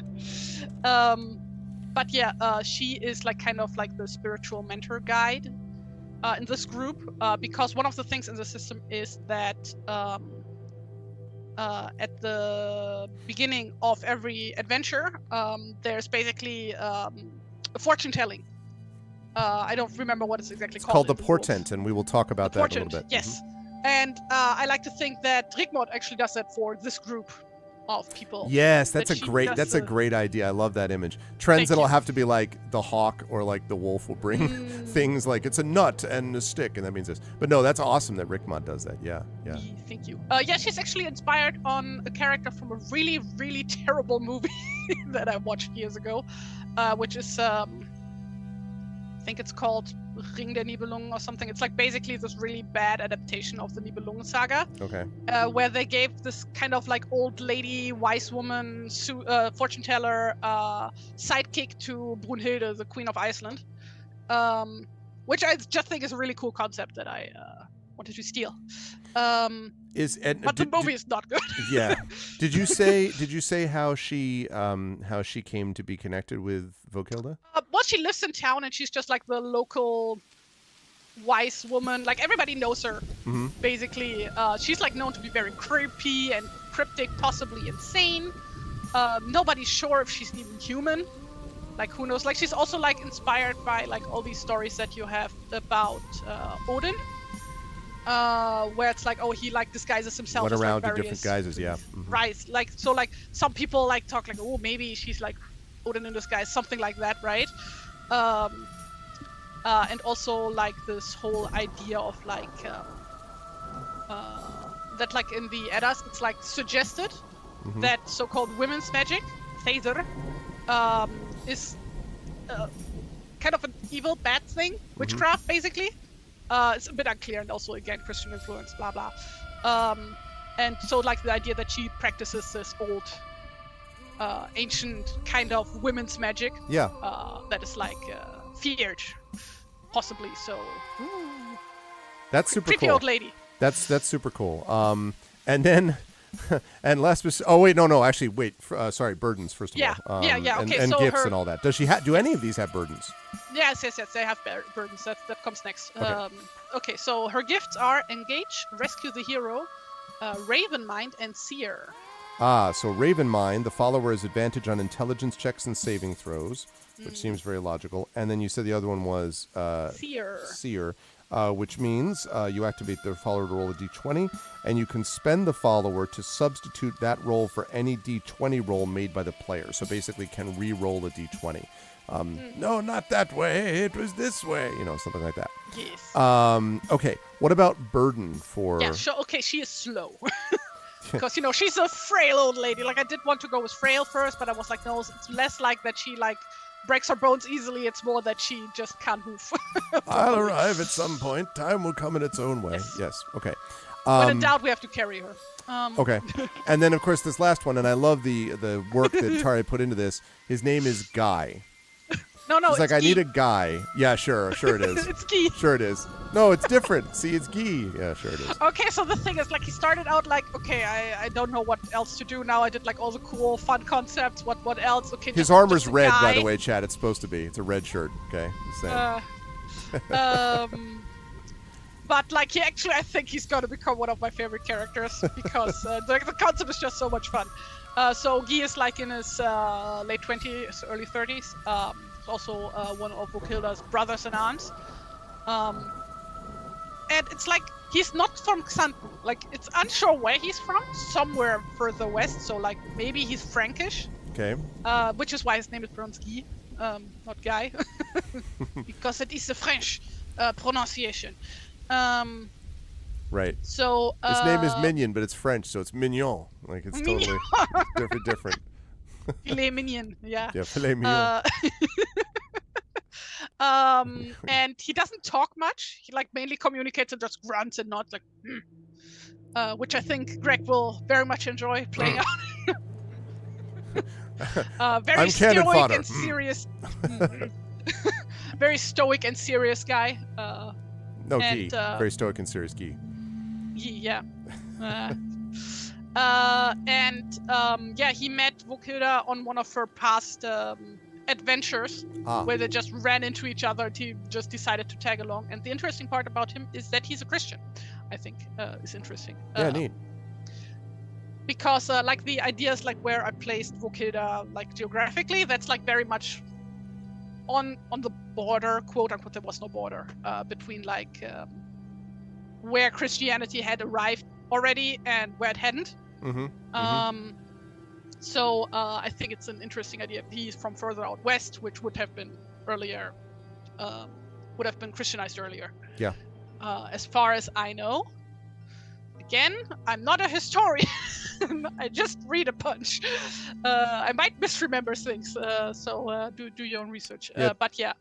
Triffid, I don't know what Norse is for beefsteak, or beefsteak, or beefsteak.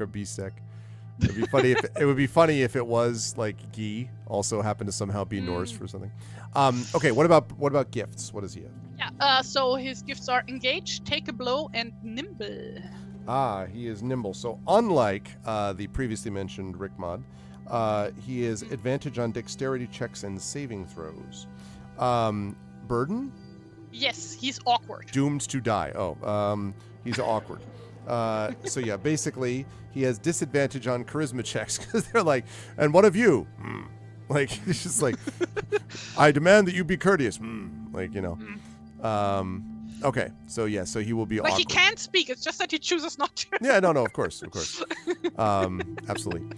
So those are the followers that are listed. Now again, the reason that followers matter here is that first of all, you can have not all of these followers will be used at all times. These will you'll generally have a couple of followers that you will bring with us. In fact, the number of followers is twice the hero's proficiency bonus, which in this case is 2, plus your charisma modifier. And Volkilda's charisma modifier was, if you remember. Yeah, that is... Oh, my modifier. Well, her stat is 18, so that is a plus... 3. So that means 5. So she has 5 followers that she can bring with her, whereas in Tren's character's case, not so much. Speaking of Tren, Tren is going to be back with us right now. Tren has returned. Welcome back. The layout. Yep, I'll fix that. Okay, so Tari has just gotten through the etymology of her first follower's name. No, I'm just kidding. No, we've gone through all the followers now. Actually, there is actually a bunch of etymology that I went I know. Every day. Yeah. That we're maybe going to give a miss to right now. But one thing to note about this is that you can only have that maximum of followers, but you can also, as you're going through, you will be able to find NPCs who could become followers. And those are followers that may end up staying with you for part of the adventure or theoretically could come with you permanently. But if you bring them permanently, you can't go above that follower limit, which means you'd have to let one of them go. So very much think along the lines of, any RPG you might have played as a video game forum chat where you got like 3 people and you're like, okay, I can't have 8 people at once. So you 2 go back to the home or go back to the ship or go back to whatever. And the rest of you come with me. That's going to be a version of this too. So if, Volkilda is wandering around and finds someone more complex and engaging than someone like Guy, I'm just joking. I actually think I will like Guy as well. I'm just basically giving you a hard time. But you can then recruit that follower for possible use. You also need to be able to reward your crew or your follower. And there's one thing to remember here, which is that there are conditions that can create strife, which is if a follower is paid much less than anyone else, so a follower that receives half the pay of the next least paid follower gains the envious and sullen burdens. And if a follower with more gifts gets less money than a follower with fewer gifts, the follower with more gifts would gain the unappreciated and sullen burdens. And if you can't afford to pay your followers at all, then all of the unpaid ones gain the unappreciated and sullen burdens. So they do have to think about them and maintaining them in this way. They can also improve their followers, and something which I think is going to be pretty fun, they can also journal their followers, if they choose, they don't have to, in between sessions, which can have mechanical benefits to them. So that's something which I think is pretty neat about these followers. Okay, last thing that I want to talk about here is monsters, that the typical sort of workflow is that the hero will hear of this monster or this obstacle that must be overcome. They will journey to reach that thing on their ship. They will, having gone there, go to the mead hall or the equivalent of a mead hall, the thing that stands in for a mead hall, and gather information about said creature, and then they will go to try to deal with the creature and then return home. That's basically kind of the gameplay loop, if you will, of how this operates, although there may be some slight, variations here and there. But the thing I do want to talk about before we sort of close up shop here with this Session Zero is I do want to talk a little bit here about the portent. There is inspiration in this game, as I said, but the inspiration actually is split in this game into three separate pools. There is the hero pool for inspiration, which works very similar to D&D. When you need benefits for an ability check or a combat attack or whatever, you can use the hero pool to gain inspiration. There is also the follower pool, which is that the follower pool can be used to gain followers the benefit of inspiration, which may be beneficial depending on what you're having the follower do, like, say, on a death saving throw, for example. And then the monster pool, which is my pool to use, and that is what allows me to get inspiration from the monster pool. Quick note about these pools. To gain inspiration from the hero pool, the player must in some way link the current events to the text of the portent, which we will talk about the portent here in just a second, as I said. Same thing if you want to get inspiration from the follower pool. You can have a certain number of points, but to actually access it, you need to be able to say, as was the case with these greedy waves, the person who lost their necklace overboard dove in to retrieve it because it was their only heirloom of their family or something. Like, to connect it with the actual portent itself to gain inspiration, I need to do the same thing for the monster portent element of this as well. So what is this portent thing, you say? Like, what is this about? Well, let us talk about the way that the portent actually works.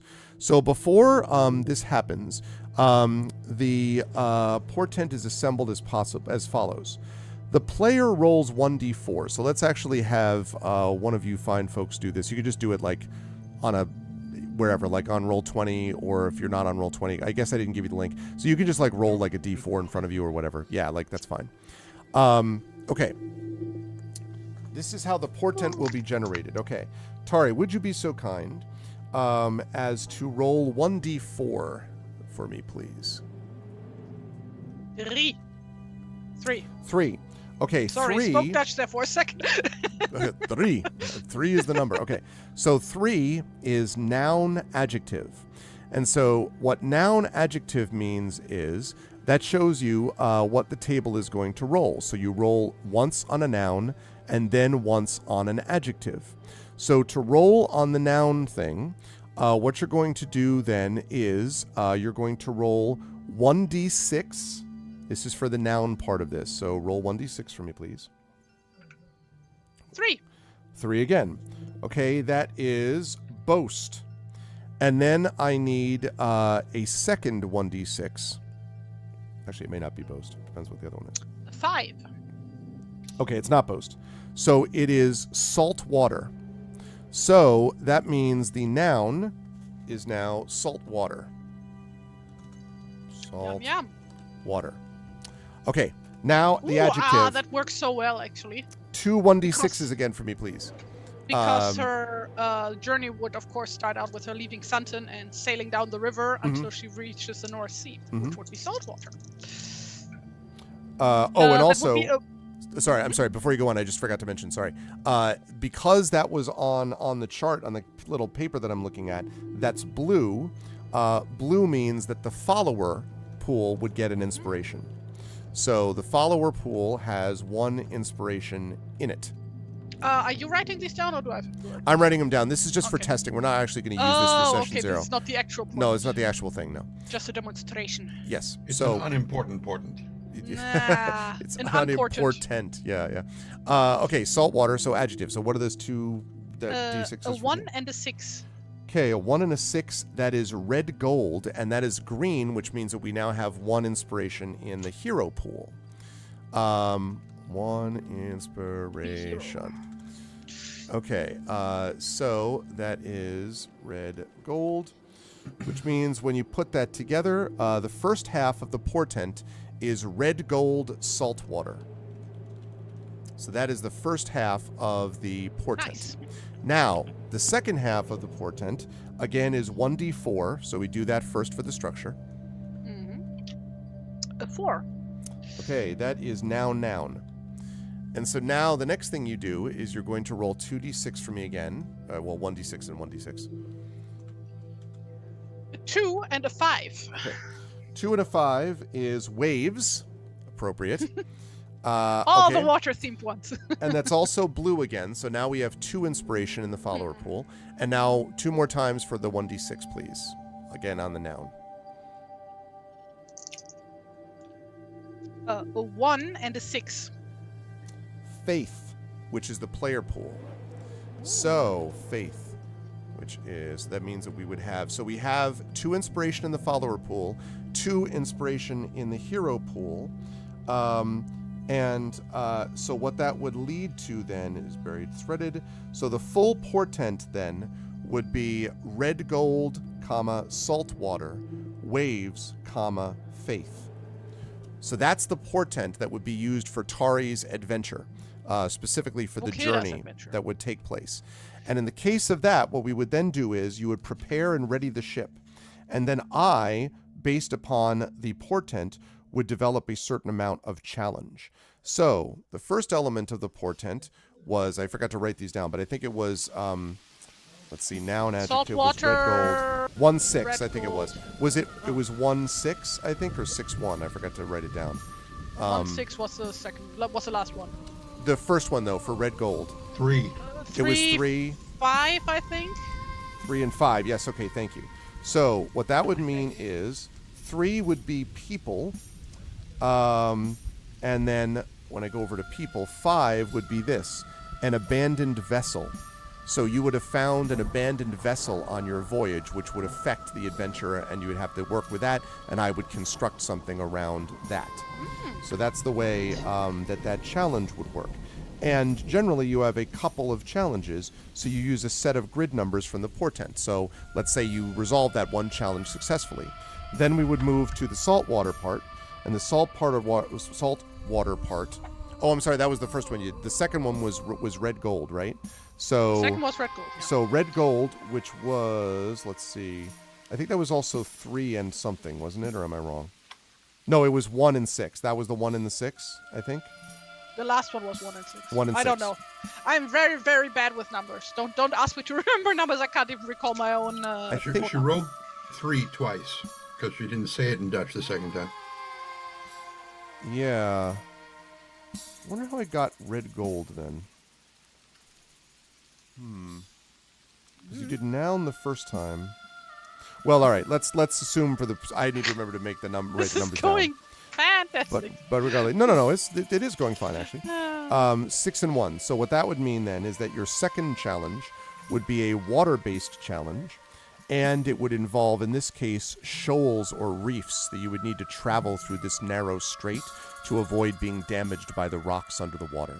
So basically the portent... Also very fitting. Yeah. So the portent is not only setting up the pool of inspiration that the hero will use during their adventure, it also sets up the obstacles that they will face on the voyage, and can sometimes have an effect even on the actual let me go hunt down the monster part, but that comes later. But mostly it affects the voyage, which I think is all pretty cool. That it's all associated with this one way or the other. And of course, it's just a framework. So I'm not like, you found some shoals, roll the check. Like I'm going to, I hope I'm a better storyteller than that. And then I'm actually able to construct something that is interesting as a component of it. Then the hero will land. They will see their first sights. And then they will have their meeting in the mead hall. And I'm not going to go through all that now, because that is something that I actually want to surprise, let us say, the players with. Okay.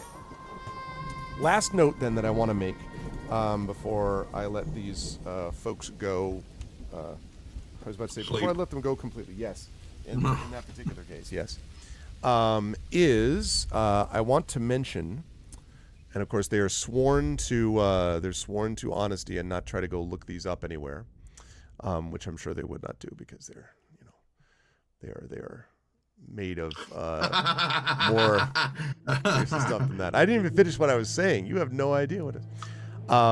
Okay, so the ones that we're going to have here is one of them, and I don't know which one of you is going to have this. One of the two of you will be dealing with an adventure that we call the Hermit's Sanctuary. And we don't know what that is, but one of you will be dealing with that. The second of these is going to be, let me track it down. Hold on. I want to find the second title that I had. Wait a second.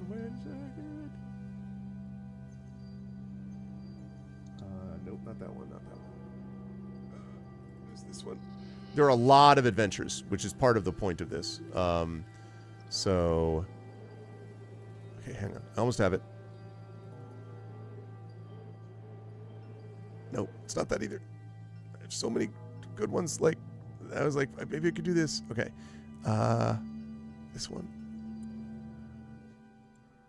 I have no idea what you're trying to do. I'm trying to give you just the basic sort of name of the other one. I think it might have been in Trials of the Twin Seas. Okay, there's it. Because one of them was Hermit's Sanctuary. And the second one...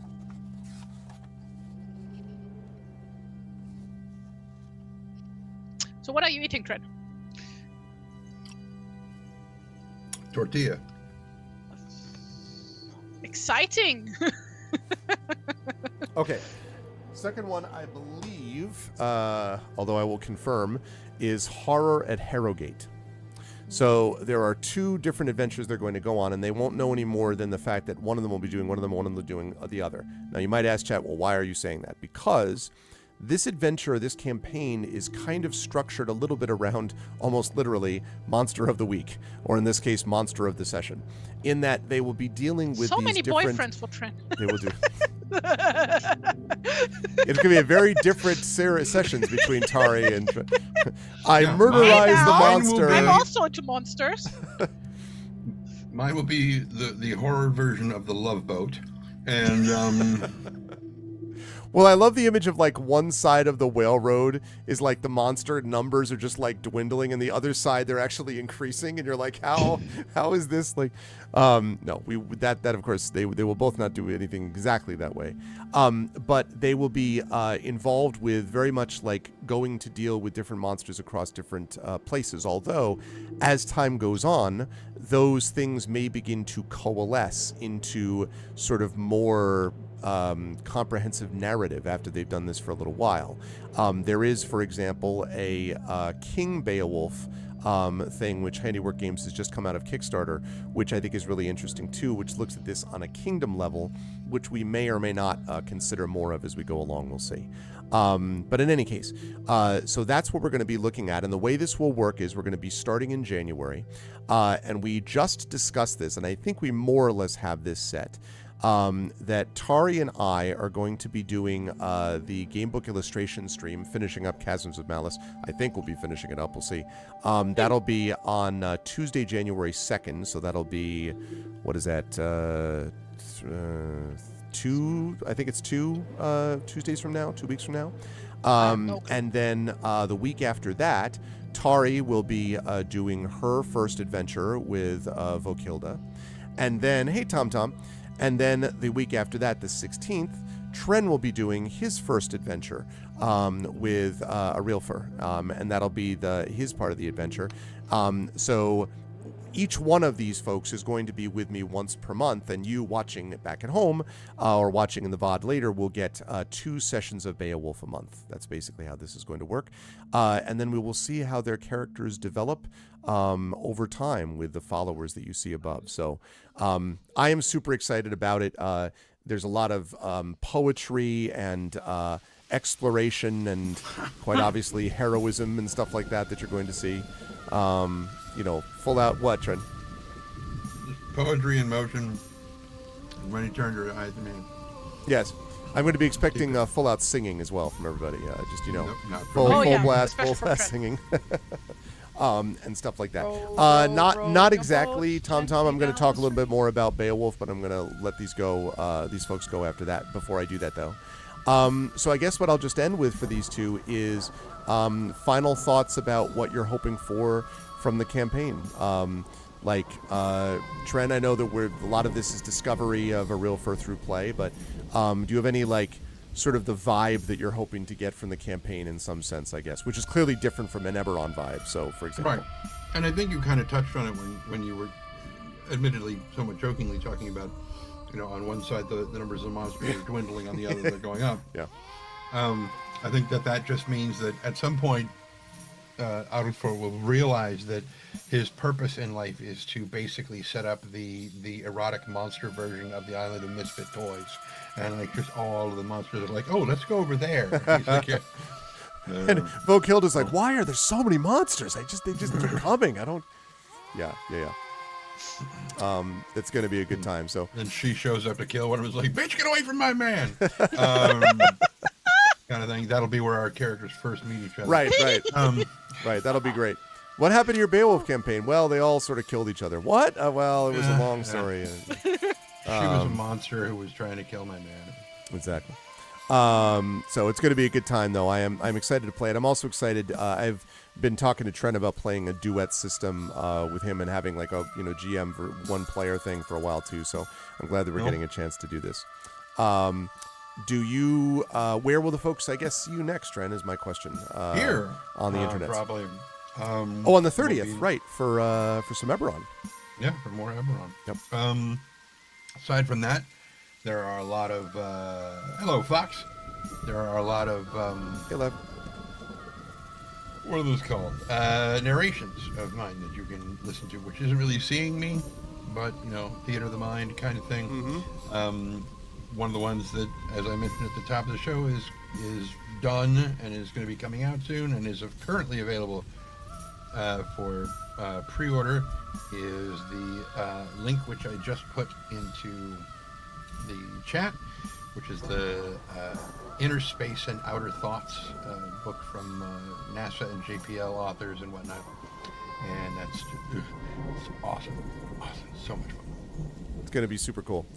Yeah, I am excited for that. And Trent, thank you. I'm very excited for this as well. But I will see Trent. And I've been, this has nothing to do with me, I've been binging The Fall of the House of Usher on Netflix. Arv, you would not like it. There's way too much body horror in it for you. But oh my God, it's good. Is it good? Yeah.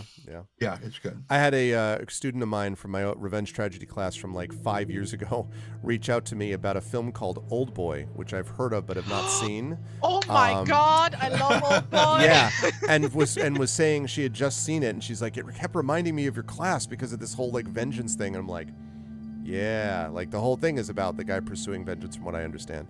But the reason I thought of it is like the movie. Well, right, she had the exact same reaction, I think. I mean, she probably wouldn't have known this per se. She's like, it may be a little much for you, and I'm like, yeah, probably going to give that a miss. But it was in the first episode of Fall of the House of Usher. They're in a church, obviously there was a funeral or something going on, and the whatever the priest is reading is not the Bible. It is clearly Poe. He is reading from something Poe has written, and I'm like, I'm like, that sounds familiar, but I haven't read the Bible like that, and it's like, wait a minute, no, hang on. That's Edgar Allan Poe. Yeah. And it rhymed. Holy shit, that's one of his poems. What's going on? And it's all worked in. All the Poe stuff is worked in together with this modern day twist. It's so cool. I love it. That's cool. That's cool. I do love me some Poe, even if the horror of the visual horror maybe not so much, but that's cool. But thank you, Trent. I'm excited I'll see you on the 30th, but I'm excited for this next month too. Last but certainly not least, Tari, again, thank you for the spectacular art. You will see more of this art, by the way, chat, being seen over the next few sessions and so on. But this is all this that you see in front of you is 95% Tari's work and very little bit font-wise percent based on the Beowulf stuff, but mostly Tari's work. So thank you for that. And I'm very excited about all of the followers and the character backstories and all that kind of good stuff too. So same thing, I guess. Any closing thoughts about your feelings about the campaign, or like what you're looking forward to the most, etc. And then where will the folks see you next? Well, first of all, thank you very much. Oh. And now her internet is. I was gonna say, like, what is this? See, this is how it works. Like, your internet goes, monsters go up. I just really love this whole character development. Whoop, Hello? whoop, hold on. You're Hello? frozen. Yeah, I hear you, but you're frozen. Okay, you're back. You got Test, super test. super 1, 2, slow. 3. Okay, I think it's back. All right, let's try that again. Say you were saying. Slow. Hello? Yes, you're back. Try that again. Everything fine now? Yes, everything Okay, seems to be cool. back to normal. Internet had a hiccup. Yep.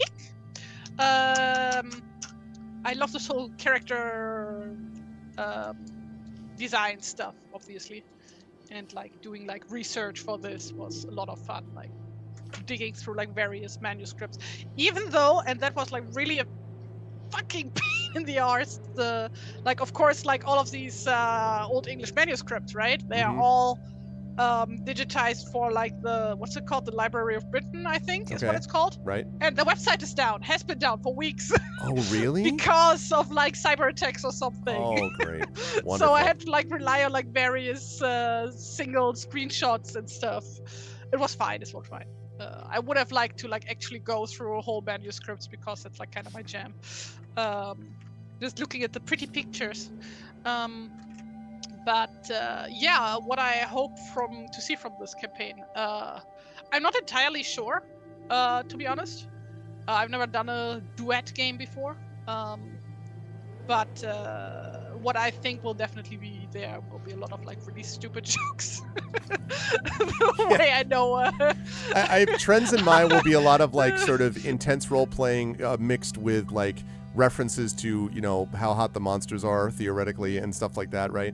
From Trend's point of view, and Tari and I will just be sort of like our just be back and forth with like puns and then like making fun of each other over something or other that happened. Yes. That's as basically it how goes. that'll work.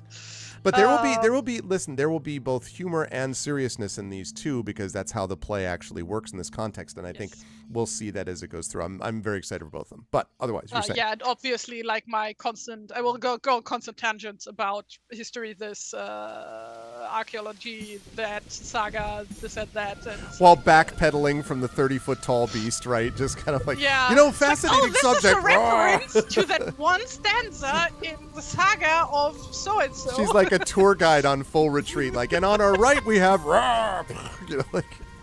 How does he keep finding me? Because you're carrying this stupid little flag.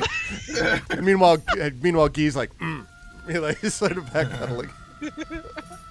Oh yeah, that's also something that I'm really looking forward to, how you're gonna interpret these characters that I came up with. Me too. It's gonna be fun. Yes.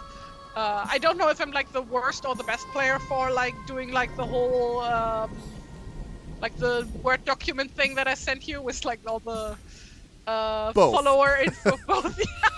Both. No, it's no. Actually, you know what it is. Like I love the backstory, and both of you actually as players in many like characters that I've played with you in these campaigns, you know, back channel me with messages about this is happening. Like that literally just happened with Trend and me the other day. Like back channeling about different things that are happening. That is incredibly useful to me, and I would say that about like 65 to 70% of it actually does get foregrounded at some point in the adventure, and there's some that I just am never able to kind of pull in for whatever reason. So the only thing that for me is that when I get a big backstory thing, I always want to be anxious. Like a lot of it is like working in the background and does have this effect that eventually comes forward, but not all of it. And so I'm sometimes like, but the cool part I wrote in the third paragraph, like that I can't, you know, that I always feel a little bad if I can't get all of it in. But listen, I love having that. Really short. Yeah. Really no, I like having that stories that's there. Absolutely. Just like a baseline for everybody. Yeah. But yeah, very very excited to see that. So. And you two will see each other in this campaign. As I say, it'll be a while, but your characters may encounter each other again. So I guess for the meantime, you probably should wish each other, you know, good hunting, whatever that hunting means to you. He said. Rabbits, usually. Yeah. Mm-hmm. And all that kind of stuff. I don't know if there's like a Nordic, like, may the waves rise to meet, your foam-flecked ship or something. I don't know if there's a... The word is hey.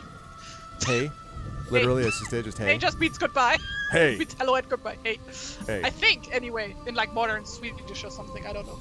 Okay. There's probably something in like the Havabal or something. I don't know. You sure it's not hey-ya? Hey-ya. Hey. No, I was thinking about hey-ya. Oh. Hey-ya. Hey-ya. Hey-ya. Hey-ya. Hey-ya. God damn it, Nuber. Hey-ya. It's an inside joke for largely for Tari. It's that not was that much of an insider joke. it's not that I think inside of a most joke. people in Trend this would know it audience too, have but it was played just like Baldur's Gate. it's just like so one of us, only one of us here has a literal tattoo of the Baldur's Gate logo here. What? So That would be weird. Who would do such a thing? who would do that? But it's great. I'm excited to have both of you here. I genuinely wanted these two. I was like, I was sad about Char Adventures ending, but at the same time, I'm like, but these two are perfect for this. So I'm very excited about that. So, chat, can we get some early love for what is going to be the amazing play of these two amazing people and dear friends, TariToons and Trendane Sparks. Thanks to you both. Very excited for this, and I will see you both in a couple weeks for either illustrations or roleplay stuff soon. Bye for now. Bye. Au revoir. All right. Thank you, Dragon. Thank you for the cheers. Thank you. So yeah, I'm very excited about this. And I do want to say, again, like so Tari's obviously been very pumped up. Trent is also excited too. But like, if you just look at like it's just so emotive, I think, right? It just is emotive and evocative. Like, you get the sense of what these followers might be thinking about, and the sort of characters that they represent. I really think that's cool. And it's somewhat muted as well in the color. There's almost sort of like a muted color to reflect what the rest of this is. So I'm very excited for this. And I think the system itself is a very cool system. The Hermit's Sanctuary, depending on who goes first, I haven't decided which hero is going to get which adventure first. I have to think about that over the next week or so. But that is going to be the order. So January 2nd is going to be Tari and me with Chasms of Malice doing the Fighting Fantasy Gamebook illustration. The 9th is going to be Tari and me with Session 1 of Beowulf Age of Heroes, the first one with Vokilda. And then Tren is going to be here the 16th with Session 2, and that's going to be with Arilfur, and that'll be their separate adventures. So there will really be two separate adventures going on at the same time. If you think of like the first one being the Hermit's Sanctuary, that's going to be one direction, right? And then the second one is going to be whatever it is, like Harrow at Harrowgate or whatever it is, and that's going to be the other one. So those are going to be going in parallel. Both of these heroes are going to be doing this. So it's, in a way, two adventures that I have to keep track of. But because it's only one person each, that makes it a little bit easier not to have to juggle, making sure that everyone gets time on stage, because they will have time on stage. So as their individual people. So that's going to be cool stuff. All right. Now, before we wrap up for not the day, but only wrap up on my stream, because I am going to be over at GogCom's Twitch channel at 4 p.m. with the conclusion of Solasta, Palace of Ice. First of all, we do have something to work on, and that is that we have to do the next game vote. So here is the next game link, folks. This is what I'm going to be playing next week in the final Tuesday of the month, and it's going to be one of these. Right now, it's a very close battle between Dungeon Siege. Oh, hello. My cat has arrived. Dungeon Siege, Metal Gear Solid 3, and Expeditions Rome. Right now, Dungeon Siege and Metal Gear Solid 3 are locked in a very powerful battle. So now's the time to get your vote in if you have not already done so. You should get your vote in. And one of my cats, Ganesh, has decided to reveal himself to you. There we go. Hi, Ganesh. I will put him back. I'm going to bring him over so you folks can look at it.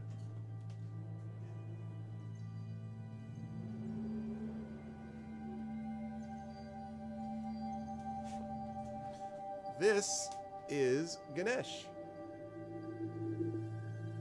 I can't really hear. There we go. Hi. Ganesh is like, what are you doing? Why are you doing this? Okay, all right.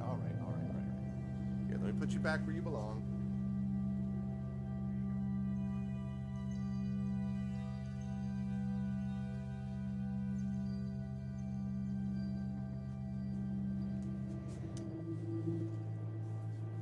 No, he is not a Maine Coon cat. He is a Siberian. He is almost 9 pounds. He is actually his best friend, who we also is ours, is named Sherbert, and Sherbert is like 0.2 of a pound lighter, and has been that way from the beginning. And you would never have guessed it. Like if you just look at this cat alongside Sherbert, Sherbert looks like a much lighter cat. I mean, sorry, a much heavier cat. Not heavy, but like, you know, just bigger because of the fur. Because Sherbert has this big floofy fur, and Ganesh's fur is not as floofy. But Ganesh is, let me see if I can actually zoom you in on him. There we go. So there's Ganesh. He is a very handsome cat, as you can see. And he's also an incredible athlete. Like his ability to jump is like unparalleled. He is no joke about his ability to be able to jump up. And he's a very nice cat. Both he and Sherbert are very nice cats. This one, Ganesh, is much more the explorer cat. He's very much more like, let me jump in areas that I probably shouldn't and all that stuff. Let me, like, you know, he loves all, excuse me. He also loves getting into bags. I have no idea why. Like, if you put a bag over him, he will literally just, or like, not over him, but like next to him, he'll literally jump into the bag. I don't understand why. And then he just like purrs at you. So I don't know why he loves bags, but he loves like these small areas. Yeah. And as you can see, he's involved in some hardcore grooming as we speak. I've never owned cats before, and it's been a very strange experience for me to watch, because I've always owned dogs, to watch creatures that are like this, like want to make sure that they're clean all the time. So they're actually very clean. And obviously they use the litter box when they're supposed to and all that good stuff. So, and Ganesh is today, let's see, he was born in late May, so June, July, August, September, October, November, December. So he will be in about 2 weeks, he'll be 7 months. He's about 6.5 months old. The bag thing is cats being cats, yeah. You put a piece of paper now, you just come up to and lay on a purring, yeah. Like, cats are just being cats. So yeah, he is 6.5 months old.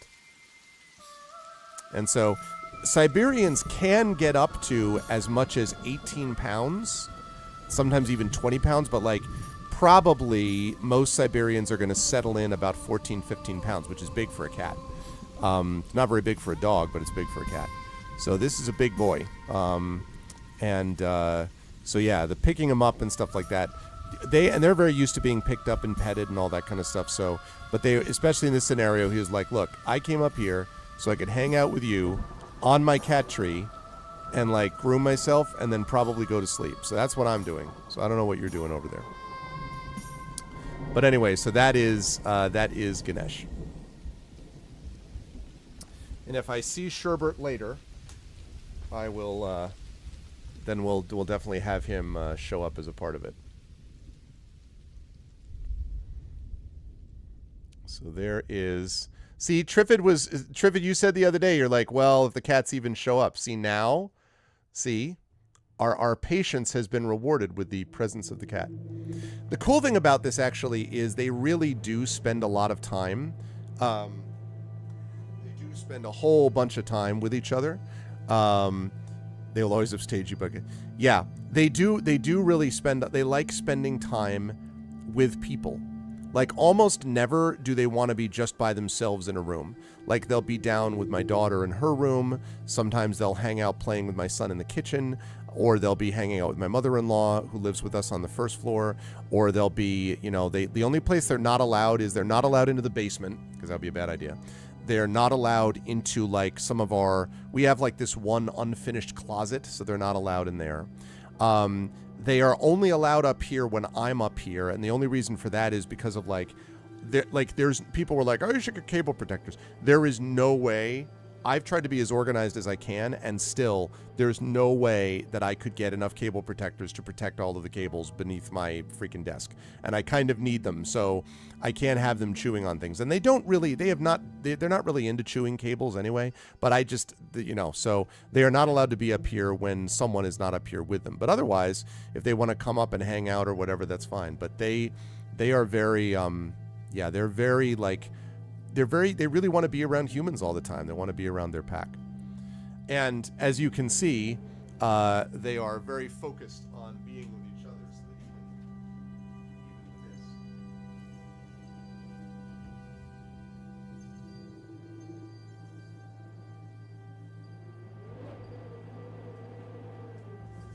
this. He has, so he immediately started with purring. She goes to sleep on the windowsill. Oh, that's, yeah. The thing about him too is that he, on the purring level, he will purr, but his purr is a little bit more, how do I put it? It's a little bit more like, not ragged isn't the right term, but like kind of uneven. Whereas Sherbert's purr is just like, like it's like, it's amazing. Like it's this like very low running, comfortable engine. Like I was over in my little book nook that I have over here on the one side of the office at one point doing some reading, and all of a sudden like Sherbert comes up, and like Sherbert is like stalking towards me purring, just like purr, purr, purr, and then like gets up on the chair and then gets up behind on the windowsill and lies down. But it was like, this is a good spot. You will stay exactly where you are. I am showing you my incredible happiness. Purr, purr, purr. Yeah, sometimes they do, sometimes they don't, right? But like, you can't be sure, and I can't take a chance. I cannot have them chewing on cables. Can't do that. But so far they haven't done that. You know, the other thing that's funny about them, now they love treats, and they obviously, they feed, they eat food regularly and all that, and they eat more as kittens. Later on, their metabolism slows down a little bit, whatever. Although they don't fully mature until they're about 5 years old. They stop growing before that. Physically, they'll be stopping growing somewhere between a year and like 18 months is where they actually stop physically growing. But they will be mature as cats once they get to like 4 or 5 years old. But the interesting thing about, and I completely forgot what I was going to say because I was just thinking about the chewing on cables thing. The food. The thing about the cats that I find interesting is they're not that driven by food. Like, they eat and they drink plenty of water and all that, but like they're not driven by it. Like, they're much more driven by play and by making sure that the litter boxes, we have a litter robot, which thank goodness for that helps a lot. And by being, grooming. But they're much more based on that than they are about like, dogs are very food driven. All of my dogs were, even though like for like a beagle's more food driven, and some of my other dogs were not as much, but they were still food driven. Cats are really not, in my experience, which I think is really interesting. Hey, Hillness, what? Guess what? What?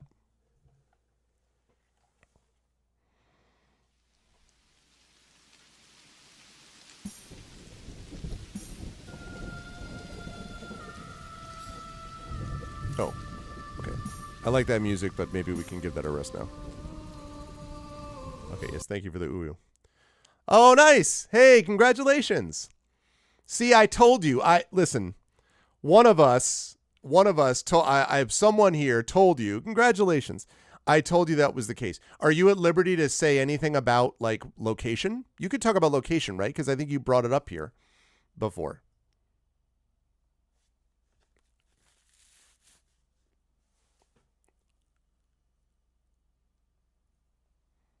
You don't have all the details yet?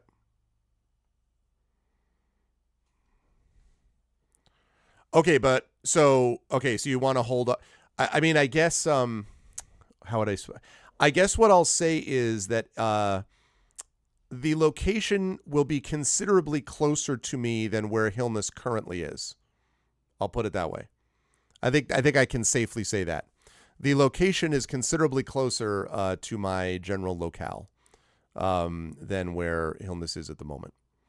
So that's awesome. Although I've actually, I've met Hillness in person many times, and that's largely because Hillness has been able to come out either at Gen Con because he lives in Indiana, so there was that, or because he actually flew out himself, like for the Klein event last year, or earlier this year. It's almost last year, but earlier this year. 4 months in New York City. I have to play you the song by The Lamb Lies Down on Broadway. Down in New York City. But anyway, yeah, so congratulations. That's awesome. And of course, I teach in New York City. So that means that we will obviously be able to get together, hopefully a few times, I would hope, between schedules and things like that. So that's awesome. Congratulations. That's really great. So starting in January, so January, February, March, April. Hey, that means you're going to be out here when the Klein event happens. So you're going to be out here on January 26th for the Klein event. Maybe that means you can make your way up here. That would be pretty cool. If you were able to do it. It'll be a Friday night, so it's not even a school night, But congratulations, Hilness. That's awesome. I'm not surprised, based upon your expertise and everything. Why wouldn't they As I said, how could they afford not to bring you on board? So that's awesome. Yeah, no, that's really cool. That's really cool. I'm glad to hear it. And I'm happy to provide whatever. I know you've obviously been to the city before, but I can happily provide suggestions and things like that depending on where you are.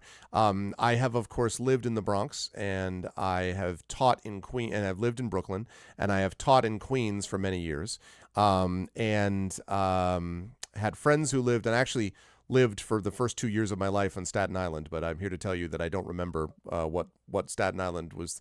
I've been on Staten Island a few times since then, of course, as well, but I can't give you any like inside info on Staten Island. Studio Manhattan, 1 bedroom in the Bronx. Okay, I'm here to tell you this. If you can get, now I understand about location, but honestly, the extra room in the Bronx, depending on where you are in the Bronx, it can be a very cool place. I mean, I lived for many years in Riverdale, which is the North Bronx, and I liked it. I mean, I like where I am more now, mostly because Connecticut is kind of more my speed and because I love the space that we have and, all those sorts of things. But I liked, Riverdale quite a bit, and I liked the Bronx. So, that's not to me, not an automatic slam dunk. Obviously, of course, the location being closer to where you're actually working, Studio Manhattan might be helpful, but I don't know. For me, I mean, there's a lot, but you'd have to commute, you'd have to take the subway in and whatever. So, so something to think about. Anyway, congratulations. That's awesome. So, all right, chat. Last call here on this vote for the next game. So last vote again. I knew you had it. I knew you had it covered.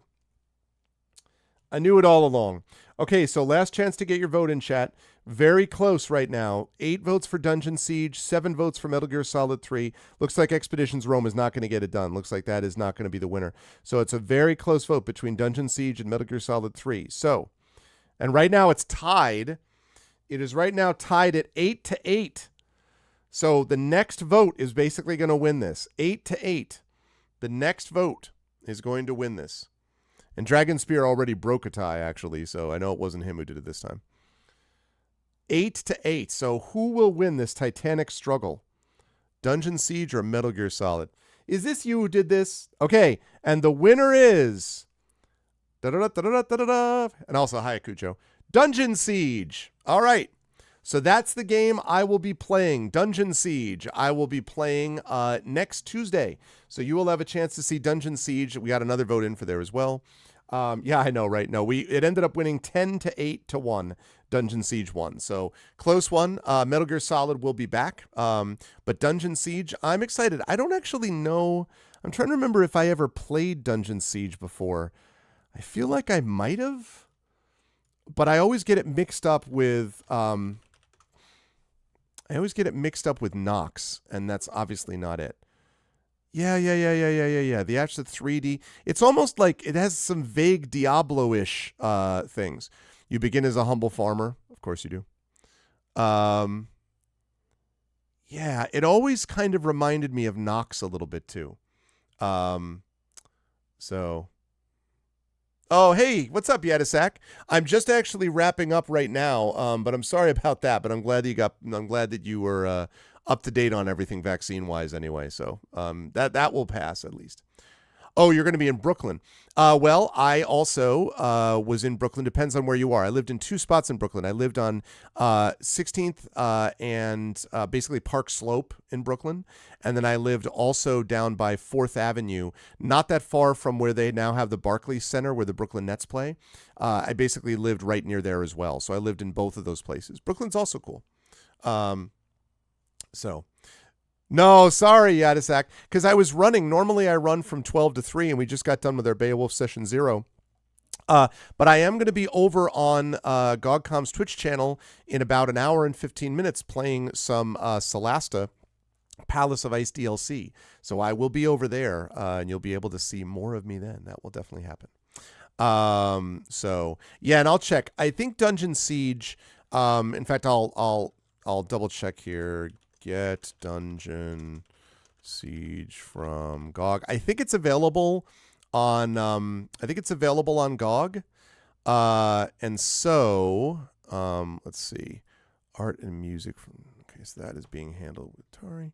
Okay, so then we just have this, which I'm doing. Great. Okay. Yeah. So I am probably going to be able, I think it's on GOG, which means that I'll be able to get it from GOG. And I will do that. So I will play the GOG version, and I'll be able to put that up there. And so that's what we'll be doing next Tuesday. So thank you all for voting in the next game poll. It was a good, robust one. And it's going to be good times. I'm excited for it. But what I'm going to do now is, chat, I'm going to rise up on out of here. It's almost time when I would normally stop anyway. I want to make sure that I get some lunch and then get ready for Solasta at 3 p.m. Eastern. A couple of sort of global channel announcements. First of all, as I mentioned, I'm going to be over in GogCom later today, like I said. On Friday, I'm going to be back here with Expedition from the Mysterious Peaks in the evening. And then on Saturday, we will have more Starfield. Monday will be Christmas Day, and that will be my special holiday stream during the day. My family will join me, so Mrs. Arv, Little Arv, and Mini Arv will join me to play some fun game together. I don't know what it'll be, but you'll see it. And then on Tuesday, the 26th, a week from today, I'll do Dungeon Siege, and then we'll do more Solasta Palace of Ice DLC over on GogCom's Twitch channel. And that'll be the 27th. Then that Friday, so a week from this coming Friday, is going to be my Game of the Year show. That's where I rank all the games that I played this year in order, and where I talk a lot about the future, about the channel, that the year that was for the channel and my writing, and what's going to happen with my channel and writing coming up in the year to come. And so that's going to be on Friday. And then on Saturday, I am going to be with the Eberron folks, Oracle of War, probably, hopefully, wrapping up Season 3 of Eberron Oracle of War, which will be a nice way to close out 2023 and will set us up nicely for 2024. Other global announcement is that starting in January, I have made the decision that I'm going to be switching my streams back from Friday to Thursday. So I'm going to be still doing my Tuesday streams, 12 to 3 p.m. Eastern on this channel, 4 to 7 or 4:15 to 7:15, depending on if I have tabletop stuff going on, over on GOG.com's Twitch channel with Pen and Pixels. That'll be Tuesday. Then I'll be streaming Thursday night, and that will usually run, instead of Friday from 9 to 1 a.m., it'll be usually Thursday night from 9 to 1 a.m. Friday night will now be an off day, although there will occasionally be times where I might do a bonus stream on Friday, but Friday will now be an off day, and then I'll be streaming Saturday as normal. So basically, it'll be just like now, except that my Friday streams are now, starting in January, going to be Thursday streams. Otherwise, we have Community D&D coming up in January as Shadowed Mage joins the rest of the Shadow crew, which is somewhat new this year. We have some veterans and some new folks to this particular campaign that are going to be joining Shadowed Mage for Dragon Heist. That'll be a good time. Obviously, Session 1 of Beowulf, Age of Heroes, will be doing that as well. And then we will also be probably coming close to finishing up Talisman Adventures and consolidating that into 2 streams a month of Ghosts of Saltmarsh. And then a couple of other things I'm not at liberty to talk about yet, but more will be happening soon. Yes, for now, Triffid, but that could theoretically change. Thursday will basically usually be video games. That's correct. Tuesdays will usually be either me with Tari doing gamebook illustration streams, or Beowulf, or Patreon Fueled Chat Chosen Game of the Month. There'll be an occasional extra video game in there. And then Thursday nights will usually be video games. Saturdays will usually be the RPG of some sort or another. So that's basically what we're looking for. And then, yes, Community D&D on Wednesdays. That's right. Again, some of that is subject to change somewhat, but definitely the days will be that. And I just think it'll just make it easier for a lot of reasons. Number one, the reason I started out, when I first started streaming, I was doing it on Thursday, but then it it was kind of a long day for me because I would basically get home from school, and I had a late class that got out, so I didn't get home until, and then I was rushing, and it was not good. That is no longer the case. Now I get home at a somewhat more reasonable hour on Thursdays, and Friday I really want to be able to spend with family. I spend already much of Friday with my daughter. That's our kind of hangout day together. And then I want to be able to have time with the family on Friday night, sometimes to be able to go out with my wife and stuff like that on Friday night. And then Saturday, I'm happy to keep where we are. I don't want to get rid of the Saturday. So also it evens out the days now. So it means that I stream. So if you think of Monday as the opening day of the week, Monday is off. I stream on Tuesday, right? Then I Wednesday off Thursday. So 2 days later, I stream on Thursday. Friday off Saturday. So 2 days later, off after Thursday, I stream on Saturday. And then Sunday, Monday, and then Tuesday. So it's 3 days, 2 days, 2 days. So it kind of evens things out, I think, nicely. And frees up a little bit of my weekend, but also makes it so that I can still have good times. And I think also that people also do things on Friday nights, and I think Thursday nights may also be a better time to get some more people coming in as well. So that's what we are going to do. So anyway, that's happening starting in January. So Fridays will stay as normal for the next couple of weeks, and then we're going to be shifting it back to Thursdays. The other thing that does is when I go to conventions, it also, since I'm almost always driving to conventions on a Friday, it means that I don't have to worry about having to just cancel a stream that day, because I will generally be able to do the stream Thursday night and then be able to drive up on Friday to the con. So yeah. Anyway, that is going to do it for me for now. I want to thank everyone for being here. But again, I'll be over on GOGCon's Twitch channel about an hour and 5 minutes or so. So definitely be there for that. If you like what you saw and heard, please follow the channel here. Please check out our YouTube with !ArvTube. And if you were over on my YouTube channel at one point, I had, I think, 4 or 5 people actually in there watching. Welcome. Thank you for coming there. And I hope you will come over and hang out on Twitch. And I hope that Twitch people will go and subscribe to me over on YouTube, because it's free to do that, but it definitely helps us out. So there's that. That's !ArvTube for that. Discord is !ArvCord, where you can hang out with the Arvanauts in between streams. Twitter is !ArvTweets. And Blue Sky is !ArvSky. Those are the two social media things that I do. And of course, website for this is arvaneleron.com. Financially, !ArvShop is the merchandise area where you can get all kinds of stuff relating to merchandise of this channel. I don't have any Beowulf stuff there yet. Maybe I will in the future, but right now I do have Shire Adventure stuff. I do have Eberron Oracle of War stuff. I am going to be adding Expedition from the Mysterious Peak stuff, and I have some General Arvan Eleron stuff as well. I just actually got a payment from them sent over, so thank you. That supports the channel, and it also gets you some cool swag, so please do consider supporting us by getting merchandise there. Also, supporting this Patreon really does make a difference. Thank you, Live Suing. Supporting that Patreon really does help. That's !ArvTreon. That's the financial backbone of the channel. We're really trying to build that Patreon back up because I don't get nearly what you see there because of fees and things like that. It's closer to like $70-$80, which again, I'm not turning up my nose at it, but that especially because I have my sub numbers that build on it as well. But still, trying to be able to pay the vocalist, pay to get overlays done, pay to get videos done, commission music and all that stuff, internet costs, like there's a lot that goes into it. And so that really does help the channel. Plus you can get cool stuff on the Patreon as well for you individually and move us towards various channel goals, including inspirations to help the players. That's !ArvTreon. Subbing to the channel is also another way to do that. So thank you for doing that or considering doing it. Dragon Spear was nice enough to do a cheer earlier today. Twitch right now, I think brand new subs, not gifted subs, but I think brand new subs are like 25%, something like that. So that's really helpful. You can definitely support us that way. And of course, cheering, Twitch, I think adds like 10% to your cheer or something now through the end of the year. So cheering helps as well. And all that stuff is very much appreciated. On the publishing side, !Icarus is my award-winning graphic novel from Athos Arts. !Library is my Tales and Tomes from the Forbidden Library. That is my 5e adventure and sourcebook from Alligator Alley and Entertainment, which has been selling quite well. I'll be doing Return from the Forbidden Library at that Klein event, January 26th. I'll talk more about that as we get closer to it, but that will be free to attend. So I hope folks, if you were in the tri-state area, might stop by for that.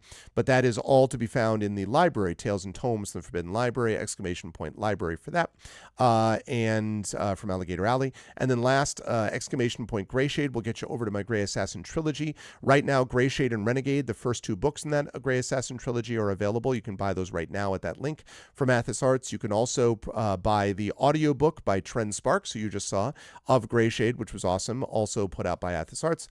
You can get those now. You can also pre-order the tabletop role-playing game being designed by Brandon O'Brien, which will be out next year. You can pre-order that, and you can pre-order the final book in the novel series, which is called Heretic. I'm working on that as we speak, and that will be out next year. Very excited for that too, and you can get all that at the Greyshade link. Last but certainly not least, exclamation point BLM, Black Lives Matter. Important to affirm and assert the significance and importance of Black lives. Exclamation point Help Now, the World Health Organization page on suicide prevention. Very important to reach out to others when you need help and reach out to others when they need help as well. And exclamation point Ukraine, UKRAINE, to help the people of Ukraine as they fight back against an illegal and illegitimate war with bravery and courage, and send the message we will do so for others in this circumstance in the future. I want to thank all of my amazing mods for being here. Thank you to Dragonspear, to Hillness, to Triffity Mats, the best mods in the business. Thank you so much as well to my Patreon supporters and subscribers, Dragon, Hillness, Triffid, Echo Alpha X5, Effect Life, TomTom. Thank you so much for being part of this channel in that way. And thank you to my wonderful viewers. Thank you to Anthony. Thank you to Betrader, to Big Poss. Thank you to Cujo. Thank you to Dino, to Jagtris, to Jason, to Live Suing. Thank you to Mark, Mr. Jonas, Nonstop, Questionable Results, Sleeping Beauty. Thank you to Spofo, T-Bank, and thank you to Yadasak. Feel better, Yadasak. And special thanks today to Handiwork Games for letting us use the art and some of the music from Beowulf, which we're going to be playing. I think we're going to put on a good show and are going to be a good vehicle to show what their system can do. I think you'll see that for yourself next month.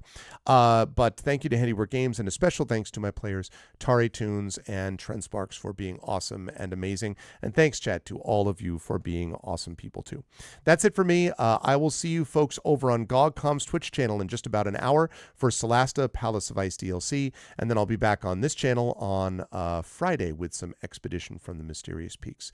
But that's it for now. Much love to all of you wonderful folks, and I'll see you folks in about an hour. Until then, everyone be good to each other.